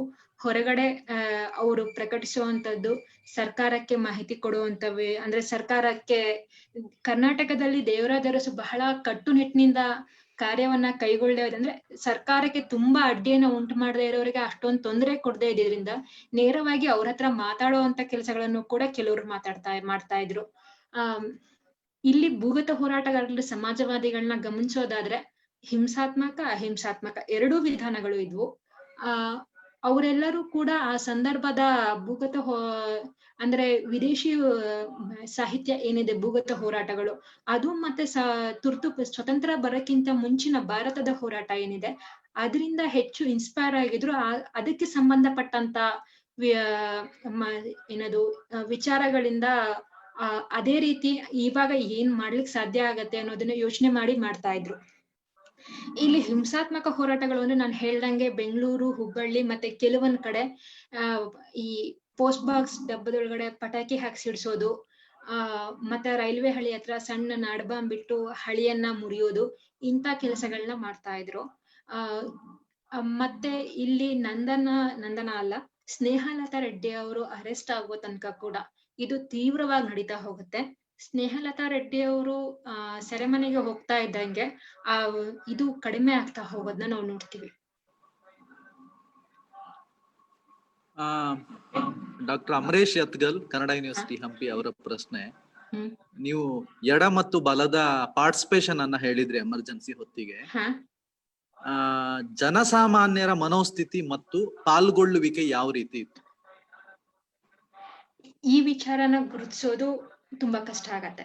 ಯಾಕೆ ಅಂದ್ರೆ ಈಗ ನಮ್ಗೆ ಸಿಗುವಂತ ಆಕಾರಗಳೆಲ್ಲವೂ ಕೂಡ ಒಂದಲ್ಲ ಒಂದು ರೂಪದಲ್ಲಿ ದಾಖಲಾಗಿರುವಂತದ್ದು. ಪತ್ರಿಕೆಗಳು, ಸಾಹಿತ್ಯ, ಈ ರೀತಿಯಲ್ಲಿ ನಾವು ನೋಡ್ತಾ ಹೋಗ್ತೀವಿ. ದಾಖಲಾಗೋದು ಅನ್ನೋದನ್ನ ನೋಡೋದಾದ್ರೆ ಅವರೆಲ್ಲರಿಗೂ ಬರೆಯೋದು, ಓದೋದು, ಅಕ್ಷರ ಜ್ಞಾನ ಇರ್ಬೇಕು. ಆ ರೀತಿ ಇದ್ದವರಷ್ಟೇ ದಾಖಲಾತಿಯನ್ನ ಮಾಡುವಂತ ಕೆಲಸನ ಮಾಡ್ಲಿಕ್ಕಾಗತ್ತೆ. 70ರ ದಶಕದ ಜನಸಂಖ್ಯೆಯ ಶಿಕ್ಷಣ ಇದನ್ನ ನೋಡೋದಾದ್ರೆ ಒಂದು ಸಣ್ಣ ವಲಯದಲ್ಲಿ ಮಾತ್ರ ಸುಶಿಕ್ಷಿತರನ್ನ ನೋಡ್ತೀವಿ. ಅವರಲ್ಲಿ ಮಧ್ಯಮ ವರ್ಗದವರು ಅಂತ ನಾನು ಮತ್ತೆ ಅವಾಗಿಂದನೂ ಹೇಳಿದ್ದೆ, ಅವರು ಇದರಲ್ಲಿ ಪಾರ್ಟಿಸಿಪೇಟ್ ಮಾಡಿದ್ರು. ಯಾಕೆಂದ್ರೆ ಮಧ್ಯಮ ವರ್ಗ ಯಾವಾಗ್ಲೂ ಕೂಡ ಇಂಥ ವಿಚಾರಕ್ಕೆ ಪ್ರತಿಕ್ರಿಯೆ ನೀಡೋ ಅಂತ ಕೆಲಸನ ಮಾಡ್ತಾ ಇತ್ತು. ಮತ್ತೆ ಅವರನ್ನವರು ಆ ಸಂದರ್ಭದಲ್ಲಿ ಆಧುನಿಕರು, ನಾವು ಪ್ರಜಾಪ್ರಭುತ್ವ, ಸ್ವಾತಂತ್ರ್ಯ ಇಂಥದ್ದ ರಕ್ಷಣೆ ಮಾಡ್ಬೇಕು ಅನ್ನೋದನ್ನ ನೋಡ್ತೀವಿ. ಆದ್ರೆ ಪೂರ್ಣವಾಗಿ ಇದು ಜನಸಾಮಾನ್ಯರ ಒಂದು ವಲಯನೇ ಹೊರತು ಪೂರ್ಣವಾಗಿ ಇತರ ವಲಯಗಳು ಏನಾಗಿತ್ತು ಅನ್ನೋದು ಕಾಣಿಸ್ಕೊಳ್ಳೋದಿಲ್ಲ. ಆದ್ರೆ ಇನ್ನೊಂದು ಹಂತದಲ್ಲಿ ನೋಡೋದಾದ್ರೆ, ನಾನು ಆಗ್ಲೇ ಹೇಳ್ದಂಗೆ ಅತ್ಯಂತ ಕೆಳ ಸಮುದಾಯದವರು ಇದಕ್ಕೆ ತೀವ್ರವಾಗಿ ಪ್ರತಿಕ್ರಿಯಿಸ್ಲಿಲ್ಲ ಅಂತ ಹೇಳ್ದೆ.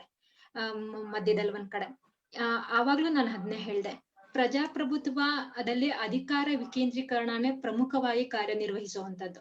ಇಲ್ಲಿ ಪ್ರಜಾಪ್ರಭುತ್ವದಲ್ಲಿ ಅಧಿಕಾರ ವಿಕೇಂದ್ರೀಕರಣ ಅಂದ್ರೆ ಅಲ್ಲಿ ತನಕ ಏನಾಗಿತ್ತು ಅದು ಆಡಳಿತ ಹಸ್ತಾಂತರ ಆಗಿತ್ತೆ ಹೊರತು ಇಲ್ಲಿನ ಕೆಳ ಸಮುದಾಯಗಳು ಜನಸಾಮಾನ್ಯರಿಗೆ ಪೂರ್ಣವಾಗಿ ಸಿಕ್ಕಿತ್ತು ಅಂತ ಹೇಳಲಿಕ್ಕೆ ಸಾಧ್ಯ ಇಲ್ಲ. ಹಿಂದುಳಿದ ವರ್ಗದವ್ರಿಗಾಗ್ಲಿ, ದಲಿತರಿಗಾಗ್ಲಿ, ಅಲ್ಪಸಂಖ್ಯಾತರಿಗಾಗ್ಲಿ ಅವರಿಗೆ ಹೆಚ್ಚಿನ ಪ್ರಮಾಣದಲ್ಲಿ ಸಿಕ್ಕಿತ್ತು ಅನ್ನೋದನ್ನ ನಾವು ಗುರುತಿಸೋದಕ್ಕೆ ಸಾಧ್ಯ ಆಗಲ್ಲ. ದೇವರಾಜ ಅರಸು ಅವರ ರಾಜಕಾರಣ ಈ ನಿಟ್ಟಿನಲ್ಲಿ ಕೆಲಸ ಮಾಡ್ತು ಅನ್ನೋದನ್ನೇ ನಾನು ಅವಾಗ್ಲೇ ಹೇಳಿದ್ದು. ಅವರು ತಂದಂತ ಕೆಲವು ಭೂ ಸುಧಾರಣೆ ಕಾಯ್ದೆ ಇರಬಹುದು, ಹಾಗೆ ಹಾವನೂರು ವರದಿ ಜಾರಿ, ಮತ್ತೆ ಹಿಂದುಳಿದ ವರ್ಗದವ್ರನ್ನ ನೇರವಾಗಿ ರಾಜಕಾರಣದಲ್ಲಿ ಭಾಗವಹಿಸೋ ಹಾಗೆ ಮಾಡುವಂತದ್ದು, ಮತ್ತೆ ದಲಿತ ಸಮುದಾಯದವರಿಗೆ ಅದರಲ್ಲಿ ಹೆಚ್ಚಿನ ಅವಕಾಶವನ್ನ ಕೊಡುವಂತ ಕೆಲಸ ಏನಿದೆ, ಅವುಗಳಿಗೆ ಅವರು ಕೊಟ್ಟಂತ ಇಂಬಿನಿಂದ ಏನಾಗಿತ್ತು, ಆ ಜನರಿಗೆ ಆಗ ಅಧಿಕಾರ ದೊರೆಯೋದಿಕ್ಕೆ ಶುರು ಆಗಿತ್ತು. ದೇಶಾದ್ಯಂತ ತುರ್ತು ಪರಿಸ್ಥಿತಿ ಇತ್ತು, ಪ್ರಜಾಪ್ರಭುತ್ವಕ್ಕೆ ಗಂಡಾಂತರ ಇತ್ತು. ಆದ್ರೆ ಕರ್ನಾಟಕದ ರಾಜಕಾರಣ ಆಗ ದೇವರಾಜ ಅರಸು ಅವರ ಕೈಯಲ್ಲಿ ವಿಭಿನ್ನ ಹಾದಿಯಲ್ಲಿ ಸಾಗ್ತಾ ಇತ್ತು. ಹಾಗಾಗಿ ಕೆಳಸ್ತರದ ಜನ ಏನಿದ್ದಾರೆ ಅವರು ತೀವ್ರವಾಗಿ ಪ್ರತಿಕ್ರಿಯೆಯನ್ನ ಇದಕ್ಕೆ ಕೊಡ್ಲಿಲ್ಲ. ವಾಗೀಶ್ವರಿ ಅವರ ಇನ್ನೊಂದು ಪ್ರಶ್ನೆ, ಅಮರೇಶ್ ಅತ್ಗಲ್ ಅವರ ಪ್ರಶ್ನೆಗೆ ಪೂರಕವಾಗಿ ಅಥವಾ ಸಂದರ್ಭಕ್ಕೆ ಪೂರಕವಾಗಿ ಮೌಖಿಕ ಚರಿತ್ರೆಯನ್ನ ಅಥವಾ ಓರಲ್ ಹಿಸ್ಟ್ರಿಯನ್ನ ತುಂಬಾ ಉತ್ಪಾದಕವಾಗಿ ಕರ್ನಾಟಕದ ಎಮರ್ಜೆನ್ಸಿಯನ್ನ ನಿರೂಪಿಸ್ಲಿಕ್ಕೆ ಬಳಸ್ಕೊಳ್ಳಿಕ್ಕೆ ಸಾಧ್ಯತೆ ಇದೆಯಾ? ಅವ್ರು ಹೇಳ್ತಾರೆ, ಕ್ರೈಸ್ಟ್ ಕಾಲೇಜಿನ student union was an early protester. Student union ಇಂದ ಕೂಡ ಪ್ರೊಟೆಸ್ಟ್ ಆಗಿತ್ತು ಅಂತ ಹೇಳಿ ಹೇಳ್ತಾರೆ. ಸೊ ಈ ರೀತಿ ರಿಕನ್ಸ್ಟ್ರಕ್ಷನ್ ಸಾಧ್ಯ ಇದೆಯಾ ಅನ್ನೋದು ಅವ್ರ ಪ್ರಶ್ನೆ. ಸಾಧ್ಯ ಇದೆ, ಅದಕ್ಕೆ ತುಂಬಾ ದೊಡ್ಡ ಮಟ್ಟದಲ್ಲಿ ಕ್ಷೇತ್ರ ಕಾರ್ಯನ ಮಾಡ್ಬೇಕಾಗತ್ತೆ. ಮತ್ತೆ ಇನ್ನೊಂದು ತೊಂದರೆ ಏನಿದೆ ಅಂದ್ರೆ, ಆವಾಗ ಯುವಕರಾಗಿದ್ದವರೆಲ್ಲರೂ ಕೂಡ ಈಗ ವಯೋವೃದ್ಧರು, ಹಾಗಾಗಿ ಅವರಲ್ಲಿ ಉಳ್ಕೊಂಡ್ ಬಂದಿರೋ ಅಂತವ್ರು ಕಡಿಮೆ ಇರ್ತಾರೆ. ಮತ್ತೆ ಅವ್ರ ಹತ್ರ ಅವರ ನೆನಪುಗಳು ಕೂಡ ಮಾಸ್ ಹೋಗಿರುತ್ತೆ, ಅಥವಾ ಕೆಲವೊಮ್ಮೆ ಅದನ್ನ ಉತ್ಪ್ರೇಕ್ಷೆ ಮಾಡಿ ಹೇಳುವಂತ ಸಾಧ್ಯತೆಗಳು ಕೂಡ ಇರ್ತವೆ. ಇದೆಲ್ಲವನ್ನ ಗಮನಿಸ್ಕೊಂಡು ಮಾಡ್ಬೇಕಾಗತ್ತೆ. ನವೀನ್ ಅವರ ಪ್ರಶ್ನೆ ಮಂಗಳೂರಿಂದ, ಅವ್ರ ಪ್ರಶ್ನೆ, ನೀವು ನಿಮ್ಮ ಪುಸ್ತಕವನ್ನು ಅವ್ರು ಓದಿದಾರಂತೆ. ಸಂಘ್ ಪರಿವಾರದ ರೋಲ್ ಬಗ್ಗೆ ತುಂಬಾ ಕಡಿಮೆ, ಯಾಕಂದ್ರೆ ಸಂಘ್ ಪರಿವಾರ ಕೂಡ ಸಾಕಷ್ಟು ಕೆಲಸ ಮಾಡಿದೆ, RSS ಮತ್ತು ABP ಇತ್ಯಾದಿಗಳು. ನೀವು ಅದನ್ನ ಹೆಚ್ಚು ಹೈಲೈಟ್ ಮಾಡಿಲ್ಲ. ನಿಜವಾಗ್ಲೂ ಏನ್ ನಡೀತು ಅನ್ನೋದನ್ನ ಚಾರಿತ್ರಿಕವಾಗಿ ಸ್ವಲ್ಪ ಸಂಘ್ ಪರಿವಾರದ ಆಯಾಮದಿಂದ ತಿಳಿಸ್ಕೊಳಕ್ ಸಾಧ್ಯ ಆಗುತ್ತಾ? ಹೌದಾ, ಸುಳ್ಳ ಅಥವಾ ಇತ್ಯಾದಿಗಳು ಏನು ಕ್ಲೈಮ್ ಅನ್ನೋದು? ಚರಿತ್ರೆ ಅಂದಾಗ ಅದು ಯಾವುದೋ ಒಂದು ಆಯಾಮದಿಂದ ಒಂದು ಕಾಲಘಟ್ಟದಲ್ಲಿ ಘಟನೆಗಳು ನಡೆದಿರೋದಿಲ್ಲ, ಎಲ್ಲ ಆಯಾಮಗಳು ಇರ್ತವೆ. ಸಾಮಾನ್ಯವಾಗಿ ತುರ್ತು ಪರಿಸ್ಥಿತಿ ಅಂದಾಗ ಸಂಘ ಪರಿವಾರದ ಆಯಾಮದಿಂದನೇ ಹೆಚ್ಚು ಮಾತಾಡೋದನ್ನ ನಾವು ಗಮನಿಸ್ತೀವಿ.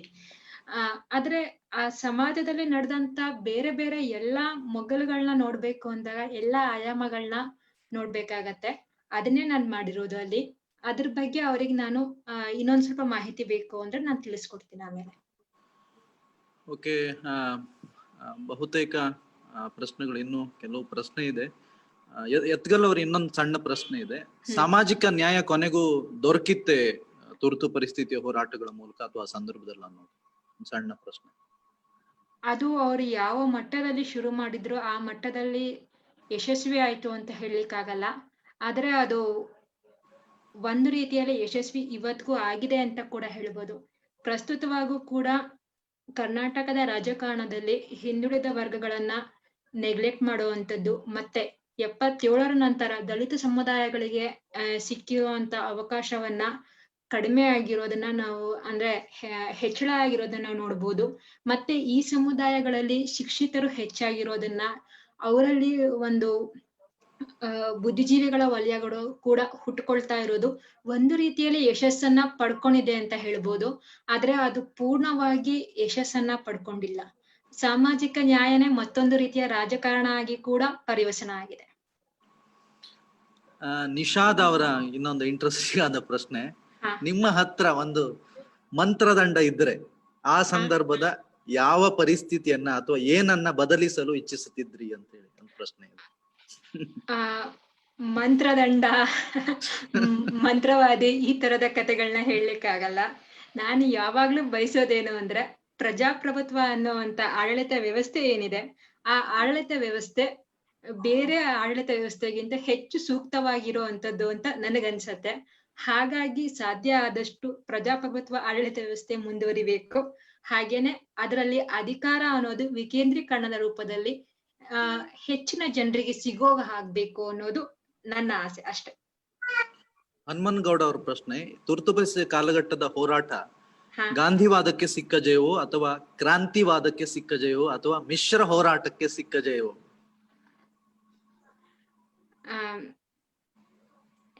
ತುರ್ತು ಪರಿಸ್ಥಿತಿ ಕಾಲದ ಹೋರಾಟದಲ್ಲಿ ಗಾಂಧಿವಾದ ಮತ್ತೆ ಗಾಂಧಿ ಪ್ರಮುಖವಾದ ಪಾತ್ರ ವಹಿಸಿರೋದನ್ನ ನಾವು ನೋಡ್ಬೋದು.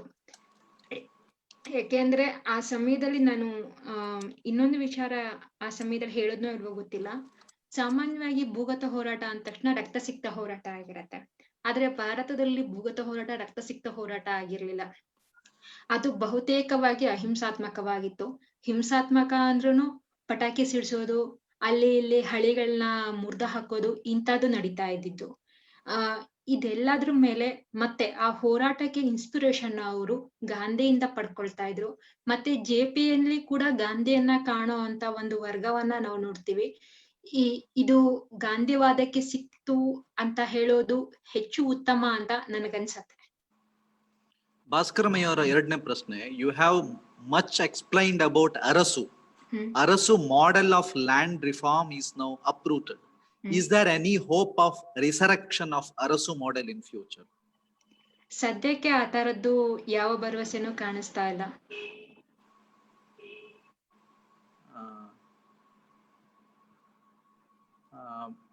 ಸೊ ಇಷ್ಟು ಪ್ರಶ್ನೆಗಳು, ಬಹುತೇಕ ಪ್ರಶ್ನೆಗಳು ಮುಗಿದಿದೆ. ಉಳಿದಂತೆ ಇನ್ನು ಬರುವ ಪ್ರಶ್ನೆಗಳನ್ನ ನಿಮ್ಗೆ ತಲುಪಿಸಲಾಗುತ್ತೆ ಮತ್ತು ಅವುಗಳಿಗೆ ನೀವು ಉತ್ತರ ಕೊಡ್ತೀರಿ ಹೇಳಿ ಭಾವಿಸ್ತೇನೆ. Thank you Rashmi. ಸರಿಸುಮಾರು 1.5 ಗಂಟೆಗಳ ಕಾಲ ಕರ್ನಾಟಕದಲ್ಲಿ ತುರ್ತು ಪರಿಸ್ಥಿತಿಯ ಬೇರೆ ಬೇರೆ ಆಯಾಮಗಳನ್ನ, ಬೇರೆ ಬೇರೆ ಸ್ತರಗಳನ್ನ, ಸ್ವರೂಪ ಲಕ್ಷಣಗಳನ್ನ, ಬೇರೆ ಬೇರೆ ಸಂಘಟನೆಗಳು ಮತ್ತು ಫ್ರಟರ್ನಿಟಿಗಳ ಪಾಲ್ಗೊಳ್ಳುವಿಕೆಯನ್ನ, ಅವುಗಳ ರಾಜಕಾರಣವನ್ನ ಅತ್ಯಂತ ಸವಿಸ್ತಾರವಾಗಿ ಚರ್ಚೆ ಮಾಡಿದಿರಿ, ನಮ್ಮ ಮುಂದೆ ಹಂಚಿಕೊಂಡಿದ್ದೀರಿ. ಸ್ನೇಹಿತರ, ರಶ್ಮಿ ಅವರ ಪುಸ್ತಕ ಅಭಿನವ, ಮತ್ತೊಮ್ಮೆ ನೆನ್ಪು ಮಾಡ್ತಾ ಇದ್ದೇನೆ, ಬೆಂಗಳೂರಿನ ಅಭಿನವ ಪ್ರಕಾಶನದಿಂದ ಕರ್ನಾಟಕದಲ್ಲಿ ತುರ್ತು ಪರಿಸ್ಥಿತಿ ಪ್ರಭಾವ ಮತ್ತು ಪರಿಣಾಮಗಳು ಅಂತಕ್ಕಂಥ ಶೀರ್ಷಿಕೆಯಲ್ಲಿ ಪಬ್ಲಿಷ್ ಆಗಿದೆ. ಯಾರಿಗೆ ಇನ್ನೂ ಕೂಡ ಹೆಚ್ಚಿನ ಆಸಕ್ತಿ ಇದೆ, ಹೆಚ್ಚಿನ ವಿವರ ಬೇಕು, ದಯವಿಟ್ಟು ಪುಸ್ತಕವನ್ನ ನೋಡಬಹುದು ಮತ್ತು ರಶ್ಮಿ ಅವರ ಜೊತೆ ಸಂವಾದವನ್ನು ಕೂಡ ನೀವು ಸಾಧಿಸಬಹುದು.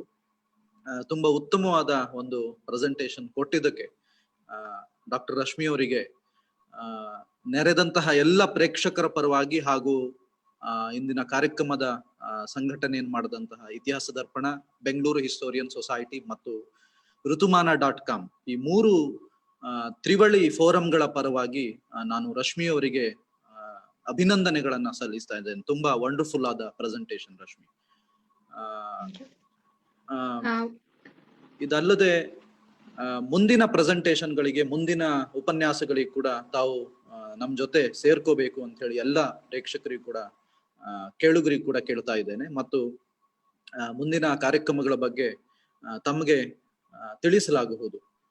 ಇದೇ ರೀತಿಯಲ್ಲಿ ಇದು ಅರಿವಿನ ನೀರಿಗೆ ಸರಣಿ ಕಾರ್ಯಕ್ರಮದ 5ನೆಯ ಉಪನ್ಯಾಸ. ಬಹುತೇಕ ಈ 5 ಉಪನ್ಯಾಸಗಳನ್ನ ಋತುಮಾನ.com ನ ವೆಬ್ಸೈಟ್ ನಲ್ಲಿ, ಯೂಟ್ಯೂಬ್ ಚಾನೆಲ್ ನಲ್ಲಿ ಮತ್ತು ಇತಿಹಾಸ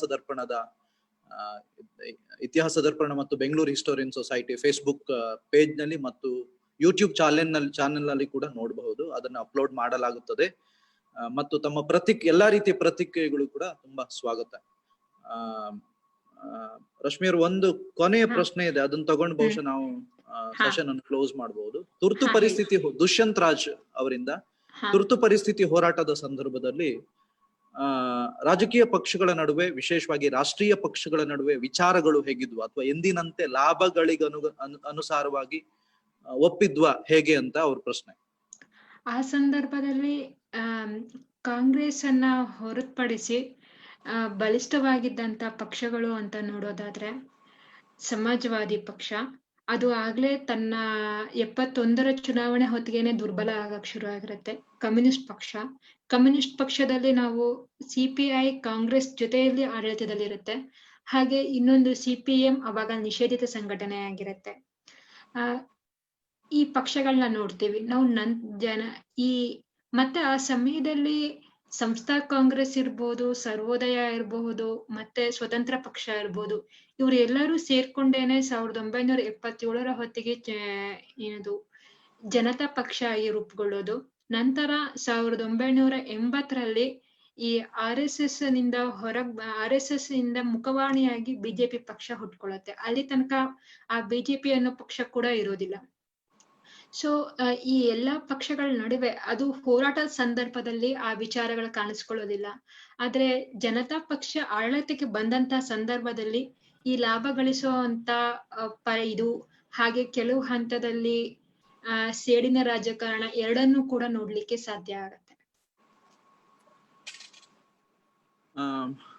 ಇಲ್ಲಿಗೆ ಬಹುತೇಕ ಪ್ರಶ್ನೆಗಳು ಮುಗಿದಿದೆ ಮತ್ತು ಭಾಗವಹಿಸಿದ ಎಲ್ರಿಗೂ ಕೂಡ ಮತ್ತೊಮ್ಮೆ ಧನ್ಯವಾದಗಳನ್ನು ಹೇಳ್ತಾ, ಮತ್ತು ಇಷ್ಟು ಹೊತ್ತುಗಳ ಕಾಲ ತುರ್ತು ಪರಿಸ್ಥಿತಿ ಬಗ್ಗೆ ತುಂಬಾ ಪ್ರೌಢವಾಗಿ ತಮ್ಮ ವಿಚಾರಗಳನ್ನ ವ್ಯಕ್ತಪಡಿಸಿದ ರಶ್ಮಿಯವರಿಗೆ ಪುನಃ ಮತ್ತೊಮ್ಮೆ 3 ಫೋರಂಗಳ ಪರವಾಗಿ ಮತ್ತು ಕೇಳುಗರ ಪರವಾಗಿ ಧನ್ಯವಾದಗಳನ್ನು ಹೇಳ್ತಾ ಇದ್ದೇನೆ.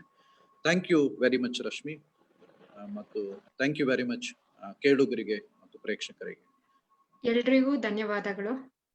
ಸೊ ಇಲ್ಲಿಗೆ ಇವತ್ತಿನ ಲೆಕ್ಚರ್ ಉಪನ್ಯಾಸವನ್ನ ಮುಗಿಸ್ತಾ ಇದ್ದೀವಿ. ಮುಂದಿನ ಉಪನ್ಯಾಸಗಳಿಗೆ ಕೂಡ ತಾವೆಲ್ಲರೂ ಕೂಡ ಇದೇ ರೀತಿಯಲ್ಲಿ ನಮ್ಮ ಜೊತೆ ಸೇರ್ಕೋಬೇಕು ಅಂತ ಹೇಳ್ತಾ ಪುನಃ ಮತ್ತೊಮ್ಮೆ ನಮಸ್ಕಾರವನ್ನು ಹೇಳ್ತಾ ಇದ್ದೀನಿ. ನಮಸ್ಕಾರ.